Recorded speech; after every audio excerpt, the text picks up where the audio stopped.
আচ্ছা, তাহলে জিন কয় টাইপের আছে কেউ বলতে পারবা? আপু ডোমিনেন্ট জিন, ডমিনেন্ট কোডোমিনেন্ট জিন, রিসেসিভ জিন, ক্যারিয়ার জিন আর সেক্স লিঙ্কড জিন। হ্যাঁ, সেক্স লিঙ্কড আর হচ্ছে সেক্স লিমিটেড জিন একটা থাকে। আচ্ছা, সেক্স লিঙ্কড জিন কোনগুলা বলো তো?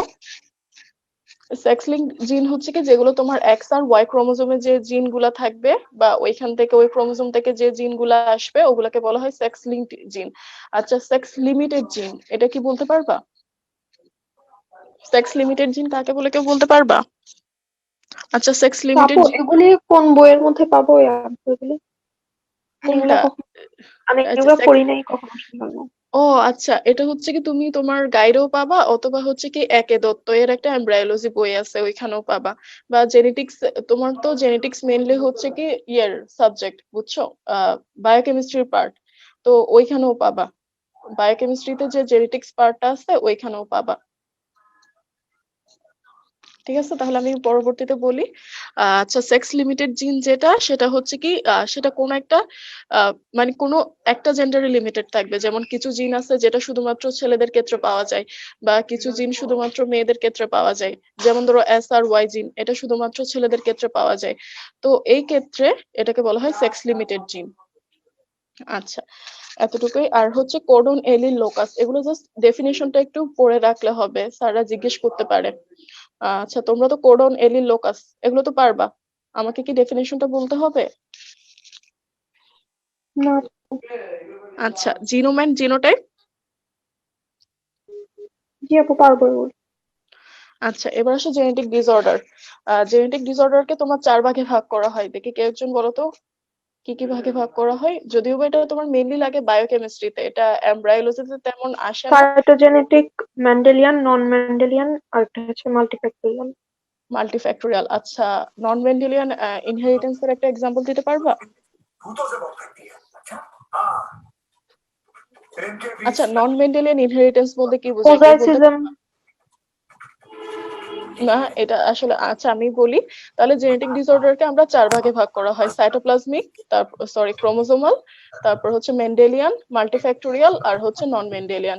তাহলে ক্রোমোজোমাল যেগুলো যেগুলো হচ্ছে কি ক্রোমোজোমের নিউমেরিক্যাল, ক্রোমোজোমের সংখ্যায় কোনো তারতম্যের কারণে হতে পারে, অথবা হচ্ছে কি তোমার ক্রোমোজোমের স্ট্রাকচারাল কোনো অ্যাবনর্মালিটি থাকলে সেক্ষেত্রে হতে পারে।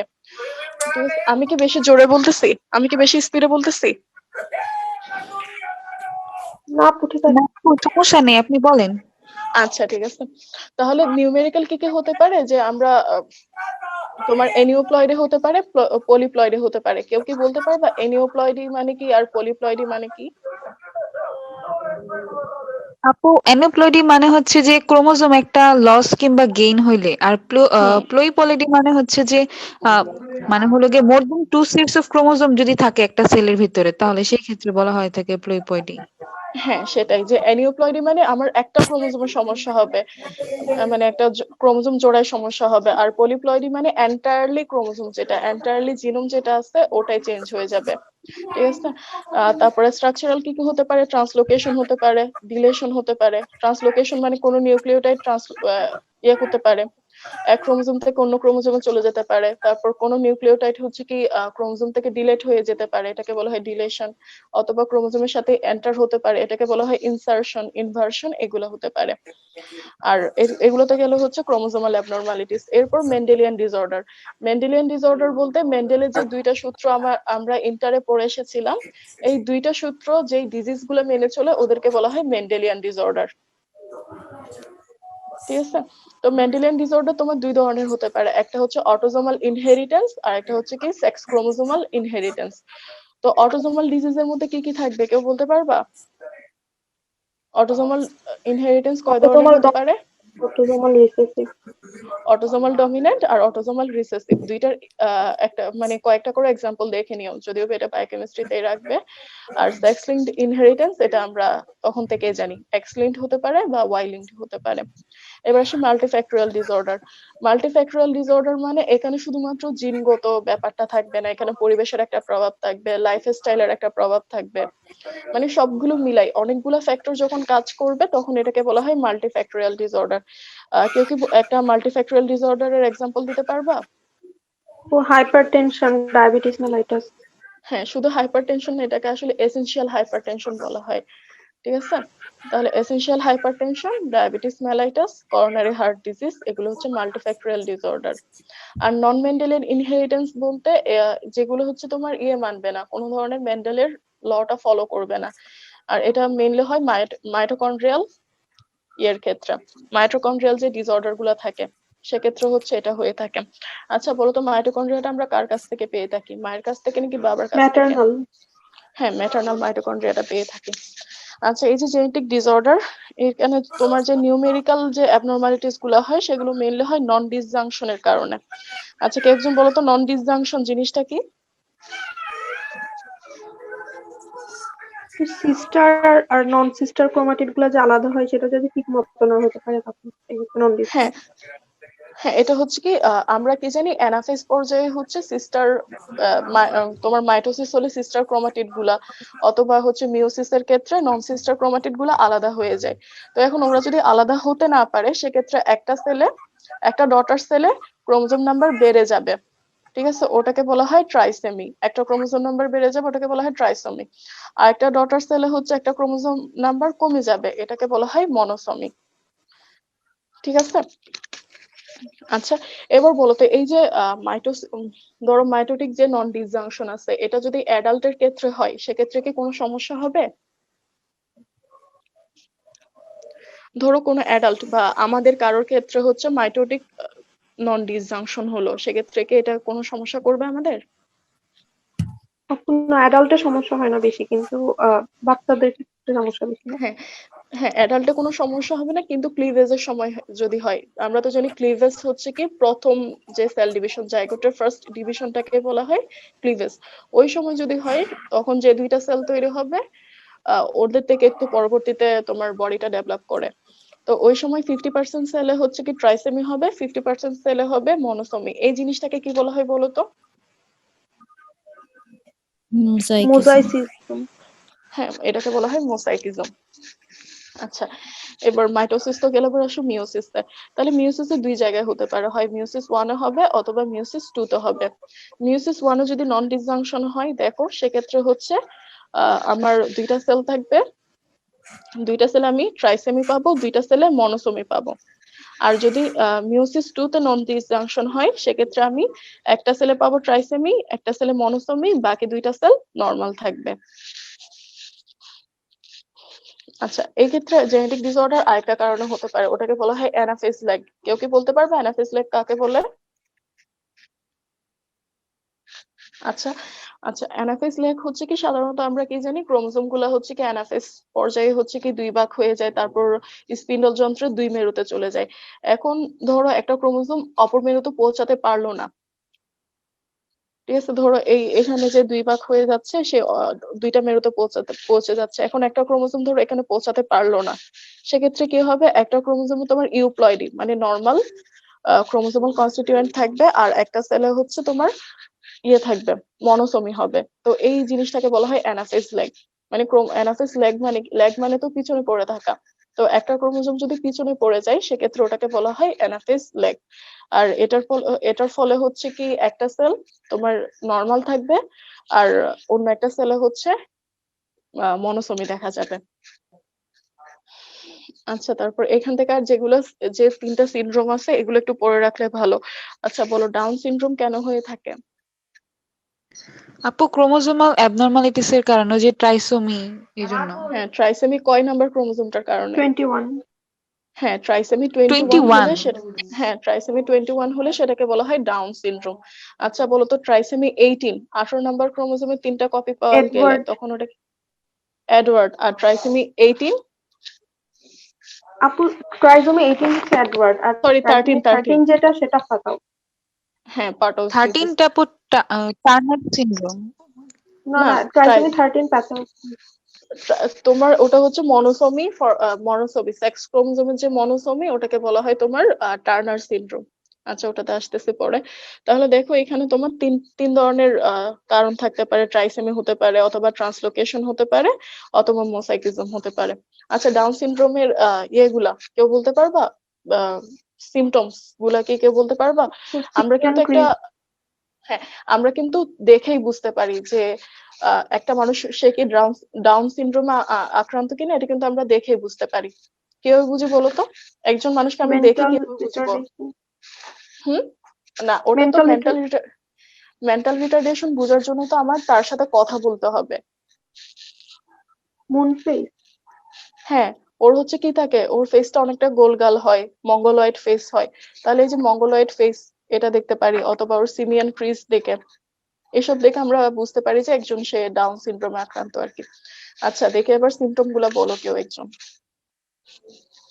ফ্ল্যাট ফেসিয়াল প্রোফাইল থাকবে, তারপরে হচ্ছে ফন্ড অফ মিউজিক, হ্যাঁ সিমিয়ান তাহলে ক্রিজ, হ্যাঁ বলো কি কি আছে আর। হ্যাঁ আর বলো, হচ্ছে তো আপু, বলো। এপিক্যান্থিক ফোল্ড, হ্যাঁ এরিয়াপিক্যান্থিক, হ্যাঁ এপিক্যান্টাল ফোল্ড থাকবে, তারপর আচ্ছা প্রোট্রুড টাং, হ্যাঁ টাংটা প্রোট্রুডেড থাকবে। হ্যাঁ এই কয়টা বললেই হবে যে তার হচ্ছে কি মেন্টাল রিটার্ডেশন থাকবে, তারপর শর্ট স্টেচার থাকবে, মঙ্গলয়েড ফেস থাকবে, তারপর হচ্ছে প্রোট্রুডিং টাং, আর সে হচ্ছে কি ফন্ড অফ মিউজিক। এই জিনিসগুলো থাকলে তখন আমরা ওটাকে ডাউন সিনড্রোম বলতে পারি। আচ্ছা, ডাউন সিনড্রোম কাদের বেশি হয় বলতে পারবা? মানে কোন বয়সে বিয়ে করলে তোমার ডাউন সিনড্রোম হওয়ার ম্যাটার্নাল এজ যদি 35+, হ্যাঁ ম্যাটার্নাল এজ যদি বেড়ে যায় সেক্ষেত্রে কি হতে পারে, এটা হতে পারে, ডাউন সিনড্রোম হতে পারে। এরপর আসি কি দেখো, ক্লেইনফেল্টার সিনড্রোম। ক্লেইনফেল্টার সিনড্রোম কেন হয় বলো তো? ওই যে ট্রাই ট্রাইসোমি, হ্যাঁ ট্রাইসেমি। হ্যাঁ ট্রাইসেমি, আর এটা হচ্ছে কি তোমার সেক্স ক্রোমোজোমের ট্রাইসেমি। তাহলে 47XXY যদি হয় সেক্ষেত্রে সেটাকে আমরা বলতে পারি ক্লেইনফেল্টার সিনড্রোম। এই যে দেখো, যদি সেক্স ক্রোমোজোমের ট্রাইসোমি হয় তখন সেটাকে বলা হয় ক্লেইনফেল্টার সিনড্রোম। আচ্ছা, এটার ইয়েগুলো কেউ বলতে পারবা? দেখে দেখেই বলো, যাতে তোমাদের একবার প্র্যাকটিস হয়ে যায় আর কি। গাইনিকোম্যাসিয়া থাকবে, হ্যাঁ তারপর আহ, অনেক লং লং থাকবে, তারপরে হ্যাঁ তারপর হচ্ছে তো বলো, তুমি এখানে ছবিতেই দেওয়া আছে, ছবি দেখে দেখেই বলো, অসুবিধা নাই। তারপরও টেস্টিকুলার বলো। অ্যাট্রফি হবে, হ্যাঁ তারপরে ন্যারো তারপর শোল্ডার, লং হ্যাঁ, আর আর্ম এন্ড লেগ, টেস্টিকুলার অ্যাট্রফির সাথে আরেকটা কি হতে পারে? ধরো একজনের টেস্টিকুলার অ্যাট্রফি হয়ে গেল, এরপর তার কি হবে বলো তো? ইম্পর্টেন্সি। ইম্পোর্টেন্সি না, তার হবে স্টেরাইলিটি। বুঝছো? ঠিক আছে, তাহলে স্টেরাইলিটি থাকবে, এখানে ইম্পোর্টেন্সি থাকবে না। তাহলে এই জিনিসগুলো পাওয়া যাবে। এবার আসো টার্নার সিনড্রোম। তাহলে টার্নার সিনড্রোমে কি হয়, এটা এখানে হয় মনোসমি। এটার ক্যারিওটাইপ হচ্ছে কি 45XO, অর্থাৎ তার ফিমেল হওয়ার কথা ছিল কিন্তু একটা এক্স ক্রোমোসোম না থাকার কারণে ও হচ্ছে কি নিউক্লিয়ার সেক্সিংটা অনেকটা মেলের মতো হয়। তাহলে এটার সিমটম গুলো কি কি হবে?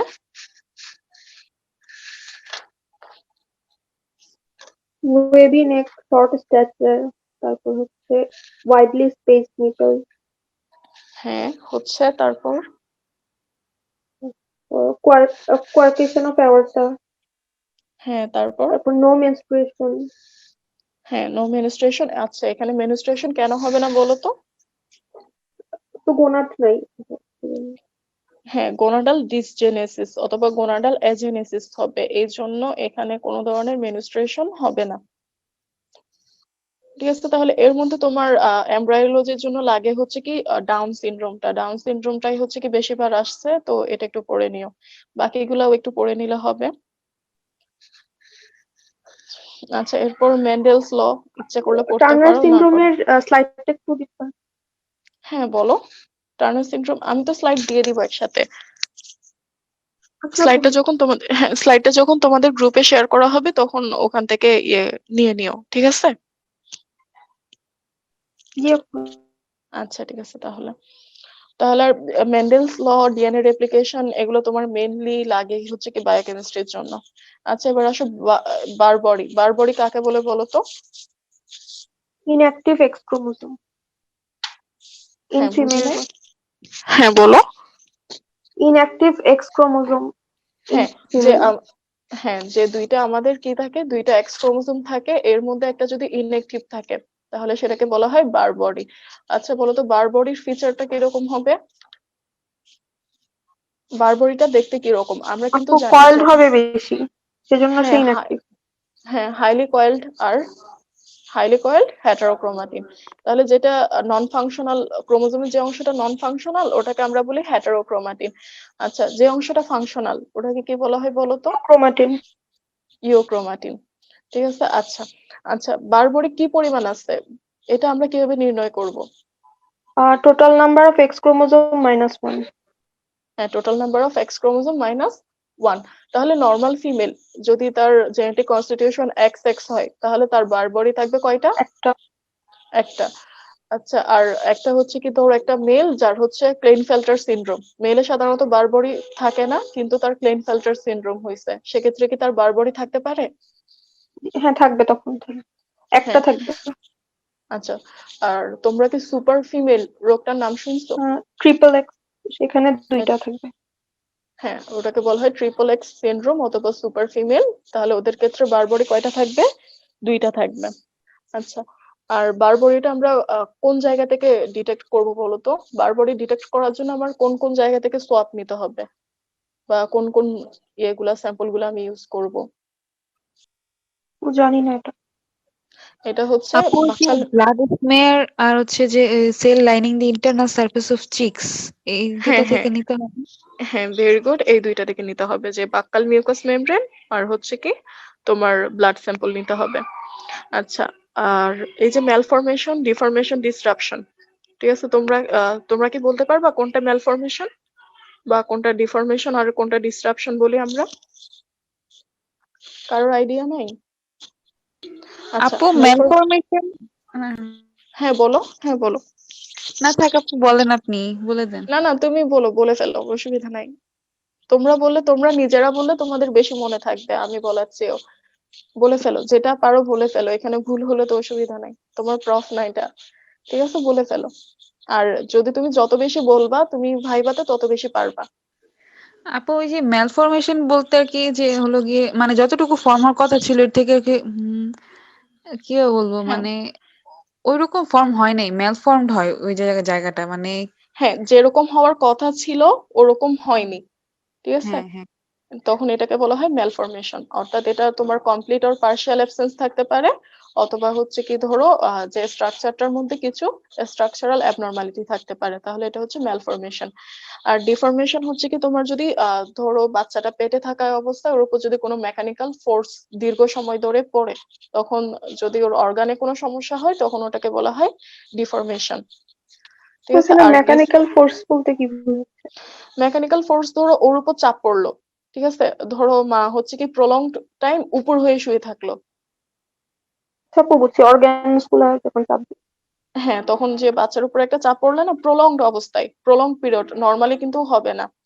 আর ডিস্ট্রাপশন মানে কি, ডিস্ট্রাপশন হচ্ছে কি তোমার অলরেডি যে অর্গানটা অলরেডি ফরমেশন হয়ে গেছে, তো ওটার যদি তোমার ডিস্ট্রাকশন হয়, মানে ধরো আমার হার্টটা অলরেডি ফরমেশন হয়ে গেছে, এটার যদি মায়োকার্ডিয়াল ইনফার্কশন হইলো তাহলে এটার কিছু কিছু সেল মরে যাবে, তাহলে এই ব্যাপারটাকে বলা হয় ডিস্ট্রাকশন। ঠিক আছে, জেনেটিক্স থেকে তোমার মোটামুটি এগুলা জানলেই হচ্ছে কভার হয়ে যায়, যদিও বা আমার মনে হয় না ভাইভা থেকে এখানে কিছু জিজ্ঞেস করে। আপু টটিপোটেন্ট আর প্লুরিপোটেন্ট। টটিপোটেন্ট আর প্লুরিপোটেন্ট সেল হচ্ছে তোমার টটিপোটেন্সি, এটা তোমরা কোথায় পড়ছিলা বলো তো? এটা কিন্তু আগেও একবার পড়ে আসছো। হাইড্রাতে পড়ছিল। হ্যাঁ হাইড্রাতে পড়ছিলা, হাইড্রাতে কি করে বলো তো সে? রিজেনারেট করতে পারি। হুম, রিজেনারেট করে। তাহলে দেখো তার থেকে তো টোটিপোটেন্সি মানে হচ্ছে তোমার বা টোটিপোটেন্ট সেল কাকে বলে, সেটা হচ্ছে কি যারা সেপারেট একটা এমব্রায়ো ফরমেশন করতে পারে। যেমন ধরো আমরা হাইড্রার ক্ষেত্রে কি জানি, ও কিন্তু বার্ডিং করতে পারে, হাইড্রার বার্ডিং হয় না? জি আপু। হ্যাঁ হাইড্রার বার্ডিংটা করে হচ্ছে কি তোমার ইন্টারস্টিশিয়াল সেল, তাহলে ইন্টারস্টিশিয়াল সেল হচ্ছে এক ধরনের টোটিপোটেন্ট সেল, মানে যারা হচ্ছে তোমার আলাদা একটা এমব্রায়ো তৈরি করতে পারবে, যে সেলগুলা তোমার আলাদা একটা এমব্রায়ো তৈরি করতে পারবে ওদেরকে বলা হয় টোটিপোটেন্ট সেল। আর প্লুরিপোটেন্ট সেল কোনগুলো, যারা হচ্ছে কি তোমার একটা স্পেসিফিক অর্গান তৈরি করতে পারবে বা স্পেসিফিক টিস্যু তৈরি করতে পারবে, ওদেরকে বলা হয় প্লুরিপোটেন্ট সেল। যেমন ধরো আমাদের মেসোডার্মাল সেলগুলা। জি আপু। বুঝতে পারছো? বুঝতে পারছো? জি আপু। আচ্ছা তাহলে জেনেটিক থেকে এতটুকুই। এরপর আসে গেমিটোজেনেসিস। তাহলে কেউ একজন বলো তো গেমিটোজেনেসিস কাকে বলে? Formation of sperm in male and ovum in female. আচ্ছা, formation of sperm in male and তুমি তো এটা ধরো তোমাকে স্যার ভাইবাতে জিজ্ঞেস করলো গেমেটোজেনেসিস কাকে বলে, তখন তুমি কি রকম বলবা বলো তো? আপু যে ফার্টিলাইজেশনের টাইম হচ্ছে মেল আর ফিমেল জার্ম সেলটা হচ্ছে মানে ক্রোমোজোমাল আর মরফোলজিক্যাল কিছু চেঞ্জেস এর মাধ্যমে যায়, ওটা হ্যাঁ, হচ্ছে প্রসেসটাকে বলা যায় গ্যামেটোজেনেসিস। হ্যাঁ, হ্যাঁ, এটাই এভাবে বলতে হবে, পুরোটা বলতে হবে, ঠিক আছে? স্যার যখন জিজ্ঞেস করবে তখন পুরোটাই বলতে হবে। আচ্ছা, গেমেটোজেনেসিস কয় ধরনের হয়ে থাকে? Spermatogenesis আর oogenesis. স্পার্মাটোজেনেসিস আর ওজেনেসিস। আচ্ছা, আর গেমেটোজেনেসিস কোথায় কোথায় হয়ে থাকে বলো তো? ফিমেলে হচ্ছে ওভারিতে আর মেলে হচ্ছে টেস্টিসে। টেস্টিসের কোন পার্টে? Seminiferous tubule. হ্যাঁ, সেমিনিফেরাস টিউবিউল অফ টেস্টিস। আচ্ছা, এটার গেমেটোজেনেসিস যে হচ্ছে এটার এইমসটা কি বলতো? মানে কেন গেমেটোজেনেসিস করতে হচ্ছে? নর্মাল তোমার ইয়ে সেল দিয়ে দিলেই তো হতো।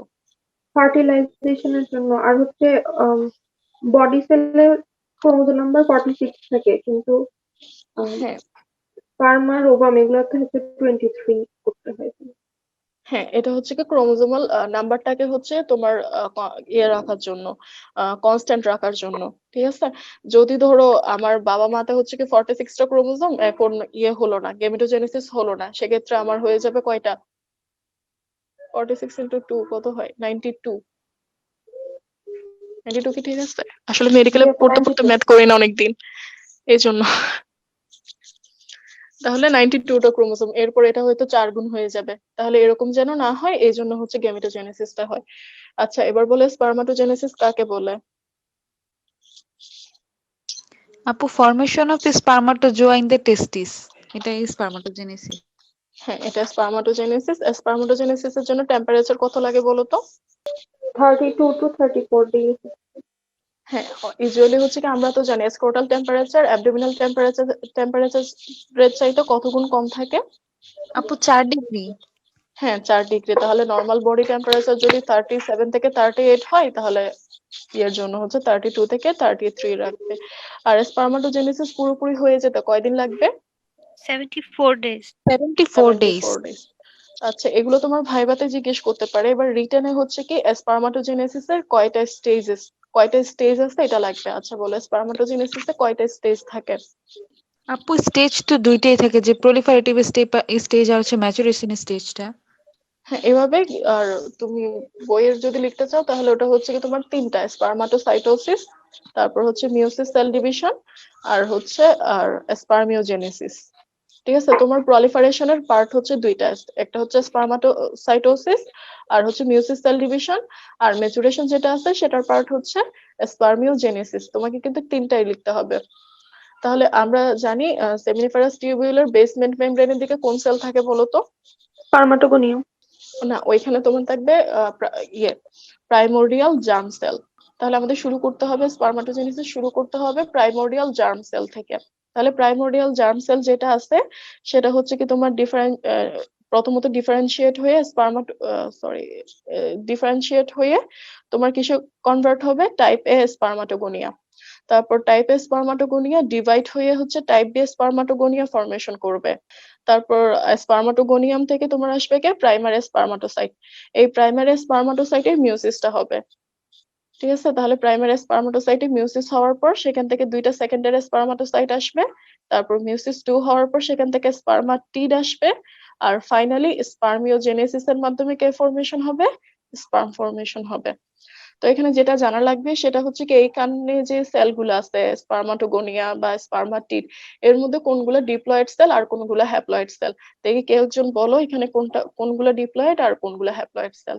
সেকেন্ডারি স্পার্মাটোসাইট, স্পার্মাটিড আর স্পার্মাটোজোয়া, এগুলো এই তিনটা হচ্ছে হ্যাপ্লয়েড আর বাকি সব হচ্ছে ডিপ্লয়েড। আচ্ছা, আর বাকি সব হচ্ছে ডিপ্লয়েড। আচ্ছা, তাহলে দেখো স্পার্মাটিড গুলো হচ্ছে কি গোলাকার, সেখান থেকে হচ্ছে ব্যাঙ্গাচি আকার বা এই শেপের যে স্পার্মটা ফরমেশন হয়, এই পুরো প্রক্রিয়াটাকে কি বলা হয় বলতো? স্পার্মিওজেনেসিস।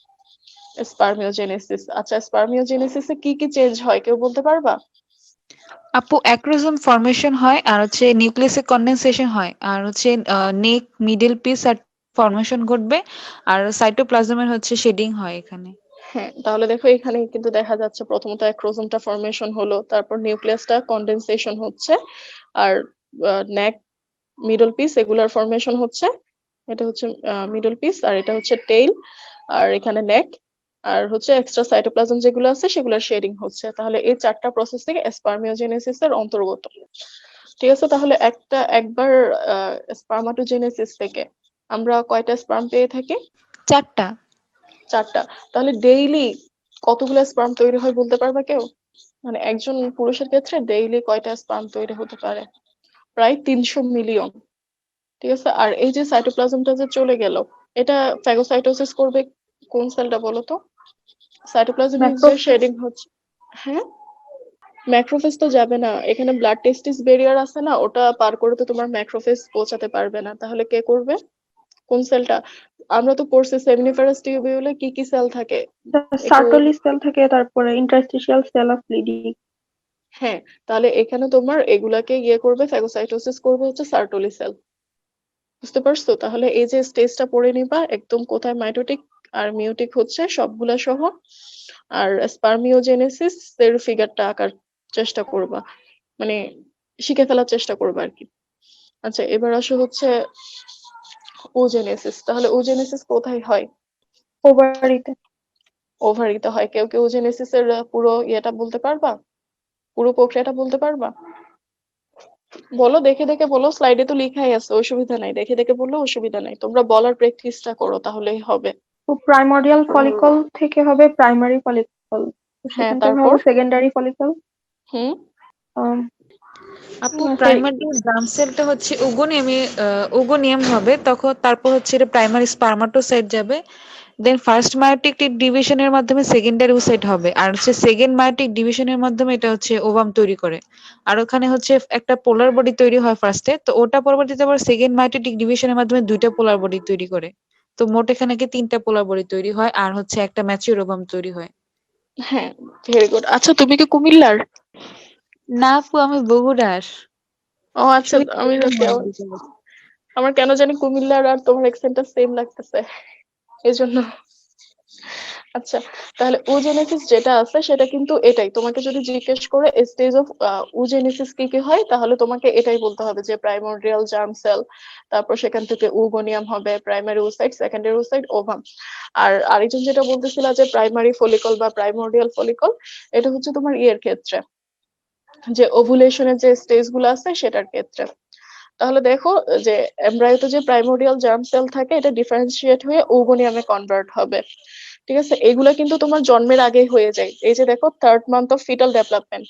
ঠিক আছে, তো যখন জন্মের একটু আগে, বাচ্চাটা বা মেয়েটা জন্মের একটু আগে তার সবগুলো ওগোনিয়াম কনভার্ট হবে প্রাইমারি ওসাইডে। এই সময় তার দেহে হচ্ছে কি 6 থেকে 8 লাখের মতো প্রাইমারি ওসাইট থাকবে। প্রাইমারি ওসাইটে মিওসিসটা শুরু হয়, কিন্তু এটা হচ্ছে কি একটা স্টেজে গিয়ে আটকে যায়। কোন স্টেজে আটকে যায় বলতে পারবা? কেউ একজন বলতে পারবা যে প্রাইমারি ওসাইট এটা কোন স্টেজে অ্যারেস্টেড থাকে? আপু প্রোফেজ ওয়ান উপপর্যায়ে, প্রোফেজ ওয়ানে যায় ঠিক যাবে, টপ হ্যাঁ, হবে।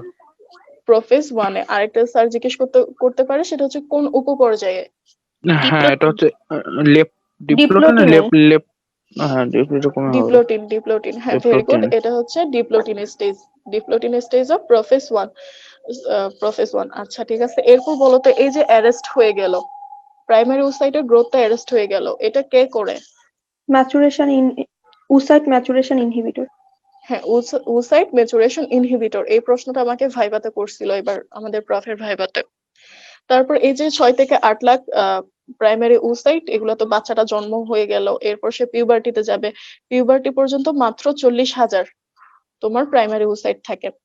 তো পিউবার্টিতে যখন যাবে তখন বলো তো কোন হরমোন আসে? Estrogen, progesterone. এর আগে ইস্ট্রোজেন প্রোজেস্টেরন আসার জন্য কোন ও হরমোন লাগে? এফএসএইচ এলএইচ হবে। হ্যাঁ, এই যে গোনাডোট্রপিন রিলিজিং হরমোন বা ফলিকল স্টিমুলেটিং হরমোন আর যে ইয়েগুলো আছে লুটিনাইজিং হরমোন, ওরা আসার ফলে এই যে প্রাইমোর্ডিয়াল ফলিকল যেটা আছে, প্রাইমোর্ডিয়াল ফলিকল আর কিছুই না, সেটা হচ্ছে কি তোমার যে প্রাইমারি উসাইটটা থাকে সেটা চারপাশে অনেকগুলো কোষ থাকে, ফ্ল্যাটেন্ড কতগুলো সেল থাকে, তো ওটাকে বলা হয় প্রাইমোর্ডিয়াল ফলিকল। তো যখন এই ইয়েগুলো আসবে তখন ওরা আস্তে আস্তে প্রাইমারি ফলিকলে কনভার্ট হবে। তারপর প্রাইমারি ফলিকলে তোমার অ্যান্ট্রাম ফর্মেশন হবে আর হচ্ছে গ্রেনুলোসা সেল আসবে। এর ফলে তারা টারশিয়ারি ফলিকল হয়ে গ্রাফিয়ান ফলিকলে কনভার্ট হবে। আর এই সময় কি হবে তোমার আহ প্রতি মাসে প্রায় 15 থেকে 12টা মনে হয়, আমার এক্সাক্ট নাম্বারটা মনে নাই, প্রাইমারি ওসাইট হচ্ছে কি এই প্রসেসটার মধ্যে দিয়ে যাবে। ঠিক আছে, এর মধ্যে একটাই হচ্ছে তোমার ওভুলেটেড হবে। তাহলে প্রাইমারি ওসাইটে ডিফারেন্সিয়েশন হওয়ার পর সে সেকেন্ডারি ওসাইটে কনভার্ট হবে। সেকেন্ডারি ওসাইট হয়ে সে ম্যাচিউর গ্রাফিয়ান ফলিকলের মধ্যে জমা থাকবে। এরপর যখন ওভুলেশন হবে, ঠিক আছে, ওভুলেশন কোন দিনে হয় বলো তো? 14th ডেতে। হ্যাঁ, মেনস্ট্রুয়াল সাইকেলের 14th ডেতে। তাহলে ওভুলেশন হওয়ার পর সে কোথায় চলে আসবে? সে হচ্ছে তোমার ইয়েতে ইউটেরাইন টিউবে চলে আসবে। ঠিক আছে, ইউটেরাইন টিউবে চলে আসার পর যদি সে ফার্টিলাইজড হয়, ওর কিন্তু মিউসিসটা অ্যারেস্টেড থাকে, ওর যে সেকেন্ড মিউসিস হয় সেটাও কিন্তু অ্যারেস্টেড থাকে। কোন স্টেজে অ্যারেস্টেড থাকে বলো তো? মেটাফেজ। হ্যাঁ, মেটাফেজ 2 তে অ্যারেস্টেড থাকবে। তাহলে এরপর যখন যদি সে ফার্টিলাইজড হয় সেক্ষেত্রে হচ্ছে কি ফার্দার ডিভিশনটা হবে, আর যদি ফার্টিলাইজড না হয় সেক্ষেত্রে কি হবে? অ্যাট্রেসিয়া হবে। হ্যাঁ, 24 ঘন্টার মধ্যে সে ডিজেনারেট করে যাবে। তাহলে এটা পুরোটাই হচ্ছে ওজেনেসিস। আপু তারপর একটু কাইন্ডলি একটু লাস্টের লাইনগুলো একটু আবার একটু বলবেন প্লিজ, লাস্টের লাইনগুলা। হ্যাঁ, কোত্থেকে শুরু করব বলো? আপু ওই যে মেটা ফেজ 2 তে হচ্ছে অ্যারেস্টেড হয়, আপু এর আগে থেকে জাস্ট একটু এর আগের থেকে একটু কি। আচ্ছা, ঠিক আছে, তাহলে এই যে বললাম যে পিউবার্টিতে আমাদের কি কি হরমোন আসে, লুটিনাইজিং হরমোন আর হচ্ছে ফলিকুল স্টিমুলেটিং হরমোন। তো এই হরমোন গুলো আসলে তোমার প্রাইমোর্ডিয়াল ফলিকলটা প্রাইমারি ফলিকলে কনভার্ট হবে, সেখান থেকে সেকেন্ডারি ফলিকল, তারপর হচ্ছে গ্রাফিয়ান মানে সেকেন্ডারি ফলিকল, তারপর সে হচ্ছে কি টারশিয়ারি ফলিকল হয়ে গ্রাফিয়ান ফলিকলে কনভার্ট হবে। এখন গ্রাফিয়ান ফলিকলে কনভার্ট হওয়ার সময় ওর প্রাইমারি ওসাইটটা সেকেন্ডারি ওসাইটে পরিণত হয়ে যাবে। তো এই অবস্থায় সেকেন্ডারি ওসাইটে তোমার মিওসিস 2 তে স্টার্ট হয়ে যাবে। হয়ে যাওয়ার পর এটার ওভুলেশন হবে। ওভুলেশন মানে কি? সেকেন্ডারি ওসাইটটা গ্রাফিয়ান ফলিকল থেকে বের হয়ে আসবে। ঠিক আছে, ওর কিন্তু তোমার মিওসিসটা অ্যারেস্টেড আছে। কোন পর্যায়ে অ্যারেস্টেড থাকবে? মেটাফেজ। মেটাফেজে। মেটা ফেজ 2 তে বলছিলাম যে হ্যাঁ। হ্যাঁ, মেটাফেজ 2 তে অ্যারেস্টেড থাকবে। এরপর ও হচ্ছে ইউটেরাইন টিউবে আসবে। ইউটেরাইন টিউবে আসার পর যদি ফার্টিলাইজেশন হয় সেক্ষেত্রে কি হবে? সে জাইগোট ফর্মেশন হবে। আর যদি ফার্টিলাইজেশন না হয় সেক্ষেত্রে কি হবে? ডিজেনারেশন। ডিজেনারেট হয়ে যাবে। বুঝতে পারছো? জি আপু, থ্যাংক ইউ। আচ্ছা, আচ্ছা বলো তো, এই যে 6 থেকে 8 লাখ বা ইয়ের সময় পিউবার্টিতে হচ্ছে 40,000 থাকতেছে, এর মধ্যে কয়টা মানে পুরো জীবনে কয়টা ইয়ে তোমার ওভুলেটেড হতে পারে? কয়টা সেকেন্ডারি ওসাইট ওভুলেটেড হতে পারে? আন্দাজ করে বলো কেউ একজন। বলো, আন্দাজ করে বলো, না হলেও অসুবিধা নাই, জাস্ট তবুও বলো। কিরে, পারবা না কেউ? আচ্ছা আমি বলি, সেটা হচ্ছে 500টা। যে আমাদের যে পিউবার্টির সময় 40,000টা ইয়ে থাকবে, প্রাইমারি ওসাইট থাকবে, ওইখান থেকে পুরো জীবনে মাত্র 500টা হচ্ছে তোমার ওভুলেটেড হবে। এই জন্য বলে স্যাররা হচ্ছে কি তাড়াতাড়ি বিয়ে করে নিতে, না হলে যত লেট হবে তত জেনেটিক্যাল ইয়ে হবে, ম্যালফরমেশন হবে, আর তত ওসাইটের পরিমাণটা কমতে থাকবে। বুঝতে পারছো? আচ্ছা, এবার আসো গ্রাফিয়ান ফলিকল, যে এটার স্ট্রাকচারটা অনেক সময় আঁকা আসতে পারে। আচ্ছা, একটা বলো তো, একটা মেচিউর গ্রাফিয়ান ফলিকলে কি কি থাকতে পারে? থিকা এক্সটার্না, থিকা ইন্টারনা, তারপরে হ্যাঁ, তাহলে দেখো, বাইরে ইউমুলাস। হচ্ছে হ্যাঁ, আচ্ছা আমি বলি ফেলি একসাথে, তিকা এক্সটার্না, তারপর হচ্ছে তিকা ইন্টারনা, আর এটাকে বলা হয় মেমব্রেনা গ্রেনুলোসা, তারপর হচ্ছে গ্রেনুলোসাল সেল, এরপর হচ্ছে অ্যান্ট্রাম, তারপরে এই জিনিসটাকে বলা হয় কি, এখানে তোমার কিউমুলাস ও ফোরাস থাকে যেটা করোনা রেডিয়াটা ফর্মেশন করে, এটার চারপাশে তারপর হচ্ছে জোনা প্যালোসিডা, আর এর ভিতরে থাকবে সেকেন্ডারি ওসাইট আর হচ্ছে পোলার বডি গুলা। বুঝতে পারছো? তাহলে বাইরে তিকা এক্সটার্না, তারপর তিকা ইন্টারনা, এরপর হচ্ছে মেমব্রেনা গ্রেনুলোসা, তারপর হচ্ছে গ্রেনুলার সেল, এরপর অ্যান্ট্রাম যেখানে হচ্ছে কি ফ্লুইড থাকে, তারপর করোনা রেডিয়াটা, তারপর হচ্ছে জোনা প্যালুসিডা, আর এর ভিতরে থাকবে সেকেন্ডারি ওসাইটটা। আর হচ্ছে পোলার বডি। তাহলে এই গ্রাফিয়ান ফলিকুলার স্ট্রাকচারটা কিন্তু আসে ড্র করতে বলে অনেক সময়, তাহলে এটা আঁকাও শিখে নিবা। আচ্ছা এবার আসো পোলার বডিস, এটা কখন কখন ফর্মেশন হয় বলো তো? আপু যে ফার্স্ট মিউটিক ডিভিশনের পরে হচ্ছে একটা হয়, আর সেকেন্ড মিউটিক ডিভিশনের পরে হচ্ছে মোট মিলে তিনটা হয়। হ্যাঁ 3টা হয়। ওদের ফেটটা কি? আপু এগুলো পরে ডিজেনারেট হয়ে যায় না, যে আহ, হ্যাঁ এগুলো পরে ডিজেনারেট হয়ে যায়। ঠিক আছে, এটা সম্পর্কে এতটুকু জানলেই হবে। আচ্ছা এবার কেউ একজন আমাকে স্পারমাটোজেনেসিস আর ওজেনেসিস এদের মধ্যে ডিফারেন্সটা বলো তো।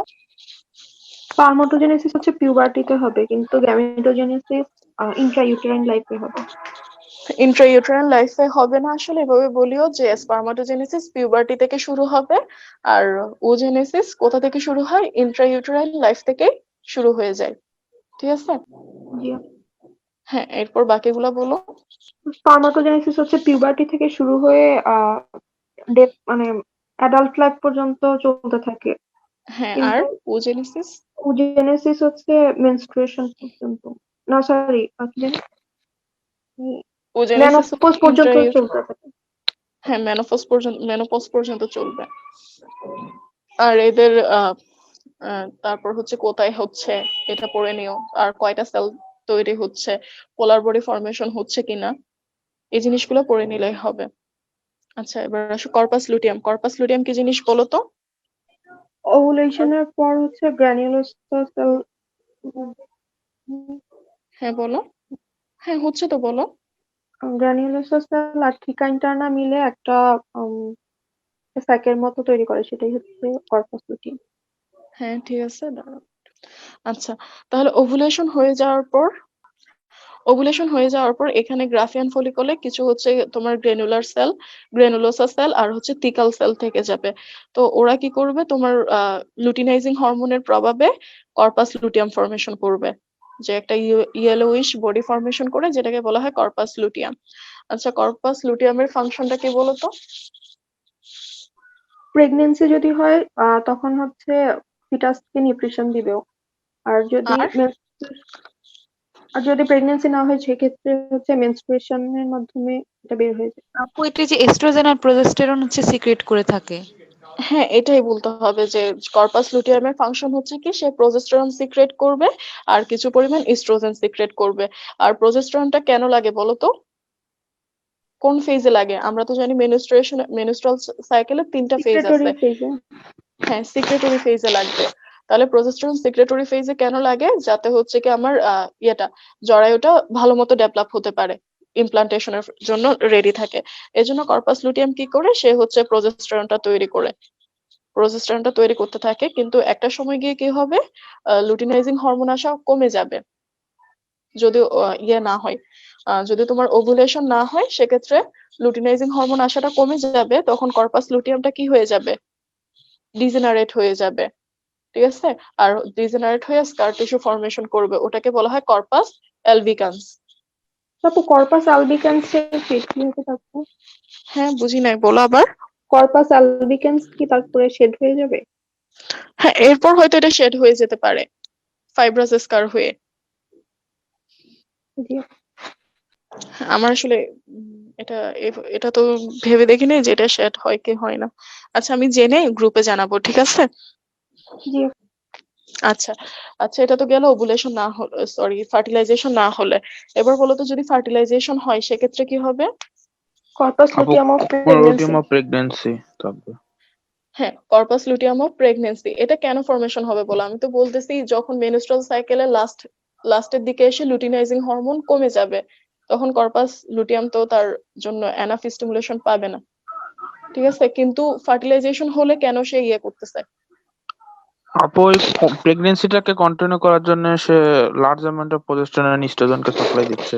হ্যাঁ সেটা তো ওর ফাংশন, কিন্তু ও কেন থেকে যাচ্ছে? আপু যে হিউম্যান কোরিয়নিক গোনাডোট্রপিন হরমোন হচ্ছে এটা কন্টিনিউ করে না? হ্যাঁ হিউম্যান কোরিয়নিক গোনাডোট্রপিনের কারণে। যে আমরা কি পড়ছিলাম, যে তোমার ট্রপোব্লাস্ট আছে না, ট্রপোব্লাস্ট 2টা লেয়ারে ভাগ হয়, একটাকে বলা হয় সাইটোট্রপোব্লাস্ট আর একটাকে বলা হয় সিনসাইশিও ট্রপোব্লাস্ট। সিনসাইশিও ট্রপোব্লাস্ট থেকে আসে হিউম্যান কোরিয়নিক গোনাডোট্রপিন হরমোন। এই হিউম্যান কোরিনিক গনাডোট্রপিন হরমোনটা তোমার অনেকটা লুটিনাইজিং হরমোনের মতো কাজ করে। তখন ও কি করবে, কর্পাস লুটিয়ামটাকে ইয়ে করে রাখবে যাতে ও পারসিস্ট করে। কতদিন পর্যন্ত পারসিস্ট করবে? 4 মাস। 4 মাস, অথবা আনসারটা এরকম দিতে পারো, যতদিন না প্লাসেন্টা যতদিন ডেভেলপ না হয়। হ্যাঁ, প্লাসেন্টা যতদিন ডেভেলপ না হয়। আচ্ছা, এটাই।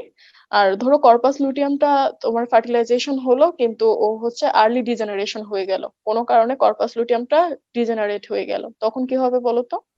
Death of the foetus. Death of the foetus তো তখন না, তোমার প্রথম দিকে তো ফিটাস থাকবে না, কি হবে তখন? ও মানে নামটা ভুলে গেছি, প্রেগনেন্সিটা কি বলে যেন? হ্যাঁ, টার্মিনেশন অফ প্রেগনেন্সি অথবা হচ্ছে মিসক্যারেজ হতে পারে। টার্মিনেশন অফ প্রেগনেন্সি বললেই হবে, ঠিক আছে? কারণ হচ্ছে তোমার ওর তো অ্যাঙ্কর ইয়েতে যদি কর্পাস লুটিয়াম না থাকে, সেক্ষেত্রে হচ্ছে প্রজেস্টেরন থাকবে না, আর প্রজেস্টেরন না থাকলে ইমপ্লান্টেশন হবে না। আপু ইমপ্লান্টেশন এটার আরেকটা টার্ম আছে না, সেটাকে কি যেন বলে? আরেকটা কি টার্ম? অ্যাবর্শন। জি আপু। হ্যাঁ, অ্যাবর্শন হতে পারে, অথবা টার্মিনেশন অফ প্রেগনেন্সি বললেই হয়ে গেছে। তোমার একসাথে টার্মিনেশন অফ প্রেগনেন্সি বলে দিও, তাহলেই হয়ে যাবে। অ্যাবর্শন বা মিসক্যারেজ এগুলো সাধারণত লাস্টের দিকে হয়। অ্যাবর্শন হচ্ছে কি, যদি বাইরে থেকে ইনডিউস করে কেউ, যদি মানে ইচ্ছে করে প্রেগনেন্সিটা টার্মিনেট করে, তখন ওটাকে অ্যাবর্শন বলে।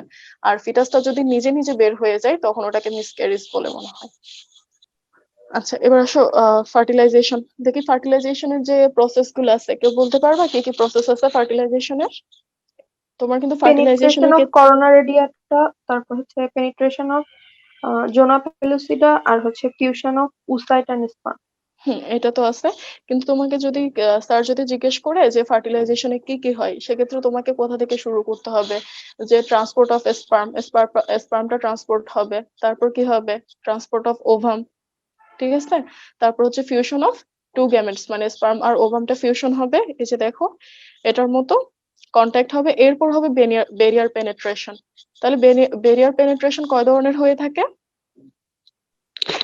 3 ধরনের। 3 ধরনের, কি কি? একটা হচ্ছে কর্নার রেডিয়াটা পেনিট্রেশন, আর একটা হচ্ছে কি জোনা পেলোসিডা পেনিট্রেশন, আর হচ্ছে কি ফিউশন অফ দুইটা মানে স্পার্মের সেল Sperm and মেমব্রেন আর হচ্ছে কি উসাইটের সেল মেমব্রেনের ফিউশন।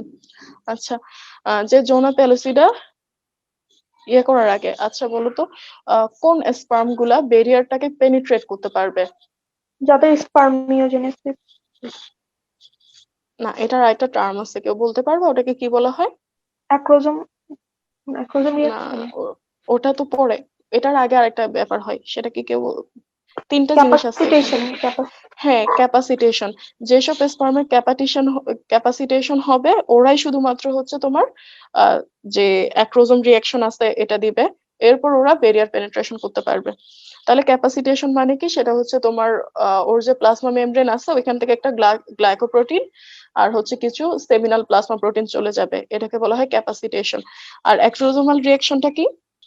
অ্যাক্রোসিন লাইক সাবস্টেন্স হুম, তৈরি করবে। সেটা হচ্ছে কি, ওর যে এখানে ধরো আমি এই যে ছবিটা ধরো, অ্যাক্রোজোমটা হচ্ছে কি এখানে, ঠিক আছে? তারপর এটা হচ্ছে কি ওর প্লাজমা মেমব্রেন। তাহলে প্লাজমা মেমব্রেন আর অ্যাক্রোজোমের যে মেমব্রেন আছে, এটা ফিউজ হয়ে যাবে। ফিউজ হয়ে যাওয়ার পরে ফলে অ্যাক্রোজোমাল যে কন্টেন্ট গুলো আছে, সেগুলো হচ্ছে বাইরে বের হয়ে আসবে, বুঝছো? যেটা হচ্ছে জোনা প্যালোসিডা যেটা আছে, ওটা ডিজেনারেট একটু করতে আরেকবার সাহায্য করবে। বলেন। আচ্ছা, বলতেছি, এই যে দেখো এখানে অ্যাক্রোজোম আছে না, জি আপু। ঠিক আছে? আমরা কি জানি অ্যাক্রোজোমের মধ্যে এনজাইমস থাকে, হুম। ঠিক আছে? তাহলে যেসব এনজাইমের ক্যাপাসিটেশন হবে, ওদের এই যে প্লাজমা মেমব্রেনটা, এটা বাইরেরটা হচ্ছে প্লাজমা মেমব্রেন, ঠিক আছে? প্লাজমা মেমব্রেন আর অ্যাক্রোজোম এই দুইটা ফিউজ হয়ে যাবে, বুঝতে পারছো? জি আপু। ফিউজ হয়ে যাওয়ার ফলে অ্যাক্রোজোমের যে কন্টেন্ট বা এনজাইম গুলো আছে, এগুলো রিলিজ হয়ে যাবে। জি আপু, বুঝতে পারছি। হ্যাঁ, এগুলো রিলিজ হয়ে জোনা প্যালোসিডাটাকে মানে পেনিট্রেট করতে সাহায্য করবে আর কি। তাহলে একবার পেনিট্রেশন জোনা প্যালোসিডা পার করে ফেললে, তারপর কি কোন রিয়াকশনটা হয় বলো তো? আপু একবার ফার্টিলাইজেশন। না, ধরো একটা স্পার্ম হচ্ছে তোমার ইয়ে করে ফেললো, সে হচ্ছে কি জোনা প্যালোসিডাকে ইয়ে করে ফেললো, মানে পেনিট্রেট করে ফেললো বা অতিক্রম করে ফেললো, এরপর জোনা প্যালোসিডাতে কি হবে? আপু জোনা রিঅ্যাকশন জোনা হবে, রিয়াকশন আর কোনো হবে, স্পার্ম জোনা ঢুকতে পারবে আর না। জোনার হ্যাঁ, পেনিট্রেশনটা ভেরি অনেক গুড। শক্ত হয়ে যাবে, যাতে অন্য কোনো স্পার্ম পেনিট্রেট করতে না পারে। হ্যাঁ, তোমরা তো দেখি সবই পারো, ঠিক আছে? তাহলে হচ্ছে এখানে জোনা রিঅ্যাকশন হবে, যৌন রিঅ্যাকশন হওয়ার কারণে কি হবে, পলিস্পার্মিটা প্রিভেন্ট হবে। ঠিক আছে, বুঝতে পারছো? এরপর কি Yep. হবে? হ্যাঁ বলো, কেউ একজন বলো এরপর কি হবে। এরপর ফার্টিলাইজেশন হবে। হ্যাঁ, ফার্টিলাইজেশন হওয়ার আগে আমরা কি জানি, নিউক্লিয়াসে শুধুমাত্র স্পার্মের কোন অংশটা ঢুকবে? শুধুমাত্র নিউক্লিয়াসটা ঢুকবে। হেডটা ঢুকবে, হ্যাঁ, হেড থেকে শুধুমাত্র নিউক্লিয়াসটা ঢুকবে। এটাকে নিউক্লিয়াসটা। বলা হয়, তখন এটাকে কি বলা হয় বলো তো? তখন এটাকে বলা হয় মেল প্রো নিউক্লিয়াস। আচ্ছা, হুম। হ্যাঁ, আর সেকেন্ডারি ওসাইটের যে নিউক্লিয়াসটা আছে ওটাকে বলা হয় ফিমেল প্রো নিউক্লিয়াস। ঠিক আছে, তারপর দুইটা ফিউজ হয়ে জাইগোট ফর্মেশন করবে আর কি। আচ্ছা, এবার বলো তো তোমার ফার্টিলাইজেশনের রেজাল্ট কি কি আছে, মানে রেজাল্ট কি কি হয়, ফার্টিলাইজেশনের ফলে কি কি হয়? আপু, restoration of diploid number of chromosome হবে, আর হ্যাঁ, তারপর? Determination of sex of the new individual, আর হচ্ছে ইনিশিয়েশন অফ ক্লিভেজ। হ্যাঁ, খুব ভালো। এগুলো এই তিনটাই বলতে হবে। আচ্ছা, যে determination of the sex of new individual বললা, এটা কোন ধরনের সেক্স বলো তো? এখন আপু যদি এক্স, যদি ক্রোমোজোম হচ্ছে এক্স ওয়াই হয় তাহলে মেল হচ্ছে, হুম, আর যদি ডাবল এক্স থাকে তাহলে ফিমেল হচ্ছে। তাহলে এটাকে আমরা কোন ধরনের সেক্স ডিটারমিনেশন বলতে পারি? এটাকে বলতে পারি ক্রোমোজোমাল। ক্রোমোজোমাল, হ্যাঁ, ক্রোমোজোমাল সেক্স হ্যাঁ, ডিটারমিনেশন। হ্যাঁ, এটাই। আচ্ছা, আর তারপর আসো, ফার্টিলাইজেশন হবে। ফার্টিলাইজেশনের পরে কি হয়, ফার্স্ট উইক অফ ডেভেলপমেন্ট, মানে প্রথম উইকটা শুরু হবে। তাহলে প্রথম উইকে কি কি হয় আমরা জানি, ইমিডিয়েটলি ফার্টিলাইজেশনের পর জাইগোট ফর্মেশন হয়। জাইগোটটা তারপর প্রথমবার ক্লিভেজ হওয়ার পরে একটা 2 সেল স্টেজ ফর্মেশন করবে। 2 সেল থেকে সেটা 4 সেল স্টেজ হবে, তারপর 4টা থেকে 8টা, 8টা থেকে 16টা, 16টা থেকে 32টা। ঠিক আছে, তাহলে এই যে 32 সেল স্টেজ বা 32 সেল স্টেজ, এটাকে কি বলা হয়? মরুলা। হ্যাঁ, এটাকে বলা হয় মরুলা। মরুলার ছবিটা যদি আমরা দেখি, এই যে দেখো এই বলটা, তাহলে একটা বল আকৃতির গঠন, এটাকে কি বলা হয়? মরুলা। তাহলে মরুলা ফর্মেশনের পর আহ আর কি হবে, মরুলাটা তোমার এরপর হবে ব্লাস্টোসিস্ট ফর্মেশন। তাহলে মরুলার সেলগুলো দেখো এভাবে সজ্জিত হয়ে কি তৈরি করবে, ব্লাস্টুলা তৈরি করবে। ঠিক আছে, যেটাকে ব্লাস্টোসিস্ট বলা হয়। তাহলে ব্লাস্টুলার সেলগুলো, বাইরের সেলগুলো, এই যে এই লেয়ারটাকে বলা হয় ট্রপোব্লাস্ট, আর এটাকে বলা হয় ইনার সেলমাস। ইনার সেলমাসের আরেকটা নাম আছে, কেউ বলতে পারবা এটাকে কি বলা হয়? Embryo proper. হ্যাঁ, এমব্রায়ো প্রপার অথবা এমব্রায়ো ব্লাস্ট। তারপর এই যে ইয়েটা সিলমটা, এটাকে কি বলা হয়? ক্যাভিটি। ব্লাস্টোসিস্ট ক্যাভিটি, বলা হয়। এটাকে ব্লাস্টোসিস্ট বলা হয়, ক্যাভিটি। এটাকে ভাইয়া না, এটা বলা হয় ব্লাস্টোসিল। হুম, হুম, ঠিক আছে, হুম। তাহলে দেখো এখন আমরা ফার্স্ট উইকে কি কি পাচ্ছি, দুইটা জিনিস পেয়ে গেলাম। একটা হচ্ছে ক্লিভেজ হয়ে মরুলা ফর্মেশন করলো, তারপর ব্লাস্টোসিস্ট ফর্মেশন হলো। এরপর কি হবে বলো তো, ফার্স্ট উইকে আর কি কি হবে এরপর? ইমপ্লান্টেশন। হ্যাঁ, এরপর হবে ইমপ্লান্টেশন। ঠিক আছে, তাহলে ইমপ্লান্টেশনের নর্মাল সাইড কোনটা? anterior or posterior wall of the body of uterus. anterior or posterior wall of the body of uterus। কোন ইউটার, মানে Close এটা কি to তোমার fundus. যদি হ্যাঁ, ক্লোজ টু ফান্ডাস, পুরোটা বলতে হবে, anterior or posterior wall of uterus close to ফান্ডাস। কারণ আপার ইউটেরাসে, আপার পার্ট অফ ইউটেরাসে হলে সেটা হচ্ছে নর্মাল ইমপ্লান্টেশন, যদি লোয়ারে হয় সেক্ষেত্রে কি বলা হয় বলো তো? ইমপ্লান্টেশনের যে নর্মাল সাইট আছে, এটাতে যদি ইমপ্লান্টেড না হয়ে অন্য কোনো জায়গায় একটোপিক ইমপ্লান্ট, প্রেগন্যান্সি, হ্যাঁ একটোপিক এটাকে বলা হয়, প্রেগন্যান্সি, হ্যাঁ এটাকে বলা হয় ইকটোপিক একটোপিক প্রেগন্যান্সি। প্রেগন্যান্সি। এটার, হ্যাঁ এটার কমনেস্ট সাইট কোথায় বলো তো? Uterine tube. Uterine tube. Uterine টিউবের কোন রিজন? আচ্ছা, তোমাদের তো আরেকটা জিনিস জিজ্ঞেস করি নাই, Ampulla. ফার্টিলাইজেশন কোথায় হয়? Ampulla of এম্পুলাতে। uterine tube. Tube. হ্যাঁ, ঠিক আছে, তাহলে এম্পুলাই হচ্ছে কি মোস্ট কমন সাইট একটোপিক প্রেগন্যান্সির জন্য। তাহলে ইমপ্লান্টেশন কততম দিনে হয় বলতে পারবে? ইমপ্লান্টেশন কততম দিনে হয় রাফলি? 5.5 to 6 days after fertilization. হ্যাঁ, 5 থেকে 6 দিনের মধ্যে হয়। তাহলে ইমপ্লান্টেশনে কি হবে দেখো, এই যে ব্লাস্টোসিস্টটা আসবে। আচ্ছা, ইমপ্লান্টেশনের সময় ইউটেরাস কোন ফেজে থাকে? Secretory phase. হ্যাঁ, সিক্রেটরি ফেজে থাকে। তাহলে দেখো এই যে ব্লাস্টোসিস্ট আছে, ব্লাস্টোসিস্টের যেদিকে তোমার ইনার সেলমাস অথবা হচ্ছে এমব্রায়োব্লাস্ট থাকবে অথবা এমব্রায়ো প্রপার থাকবে, এই অংশটাকে কি বলা হয় বলতো? Inner মানে cellulose. আচ্ছা, আমি কোয়েশনটা আসলে হয় নাই, আমি বলি যে তোমার ইয়েতে এমব্রায়োতে দুইটা পোল থাকে, একটাকে বলা হয় এমব্রায়োনিক পোল আর একটাকে বলা হয় অ্যাবেমব্রায়োনিক পোল। ঠিক আছে, তাহলে ব্লাস্টোসিস্টের যেই দিকে তোমার ইনার সেল মাসটা থাকে ওটাকে বলা হয় এমব্রায়োনিক পোল, আর এর অপোজিট পার্টটাকে কি বলবে তাহলে? অ্যাবেমব্রায়োনিক। হ্যাঁ, অ্যাবেমব্রায়োনিক পোল। তাহলে এই যে দেখো, তাহলে হ্যাচিং হবে। হ্যাচিং মানে কি বলতো, জোনা প্যালোসিডা থেকে তোমার ব্লাস্টোসিস্টটা বের হয়ে যাবে, এটাকে বলা হয় হ্যাচিং। এরপর অ্যাপোজিশন, অ্যাপোজিশন মানে কাছে আসা। তাহলে দেখো এমব্রায়োনিক পোলটা তোমার কিসের কাছে আসতেছে? এন্ডোমেট্রিয়ামের কাছাকাছি আসতেছে। এরপর কি হবে, তোমার ও যখন যতই কাছাকাছি আসবে ততই সে হচ্ছে কি একটা এনজাইম, প্রোটিওলাইটিক এনজাইম সিক্রেট করবে। তাহলে প্রোটিওলাইটিক এনজাইম সিক্রেট করলে এই জায়গাটার কি হবে, ইরোশন হবে। ইরোশন হয়ে সে ভিতরে ঢুকে যাবে। ভিতরে ঢুকে যাওয়ার পর ওর উপর আবার পুরোটা ইয়ে হয়ে যাবে, মানে তোমার যে ইয়েটা ছিল, এন্ডোমেট্রিয়াম ছিল, সেটা আবার রিজেনারেশন হবে উপরে, আর ও পুরা ভিতরে ঢুকে যাবে। এই পুরো প্রসেসটাকে কি বলা হয়? ইমপ্লান্টেশন। ইমপ্লান্টেশন। তাহলে ইমপ্লান্টেশনের পুরো প্রসেসটা, এটা তোমার পরীক্ষার জন্য মোস্ট ইম্পর্টেন্ট। ঠিক আছে, তাহলে এটা শিখে ফেলতে হবে।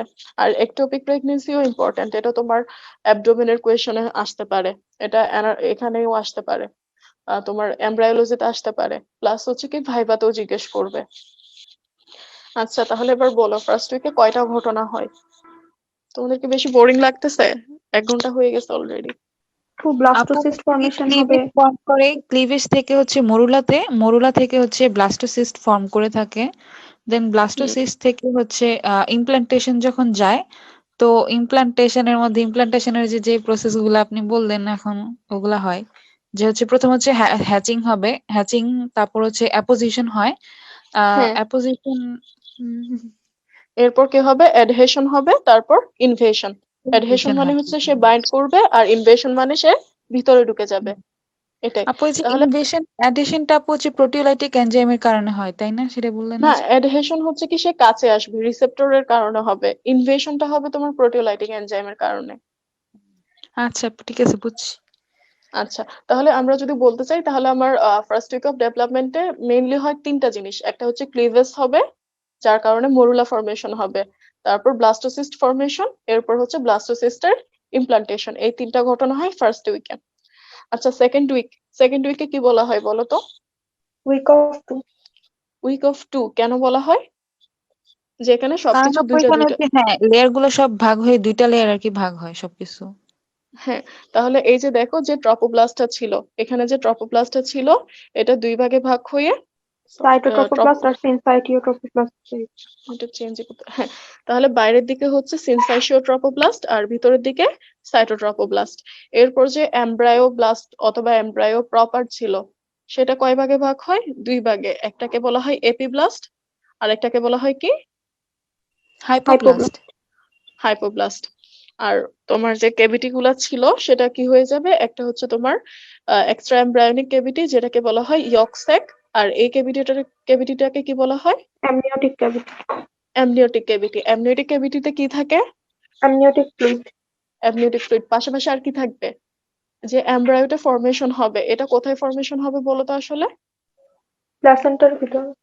না, তোমার অ্যামনিওটিক ক্যাভিটির মধ্যেই কিন্তু কে থাকে? ফিটাসটা থাকে।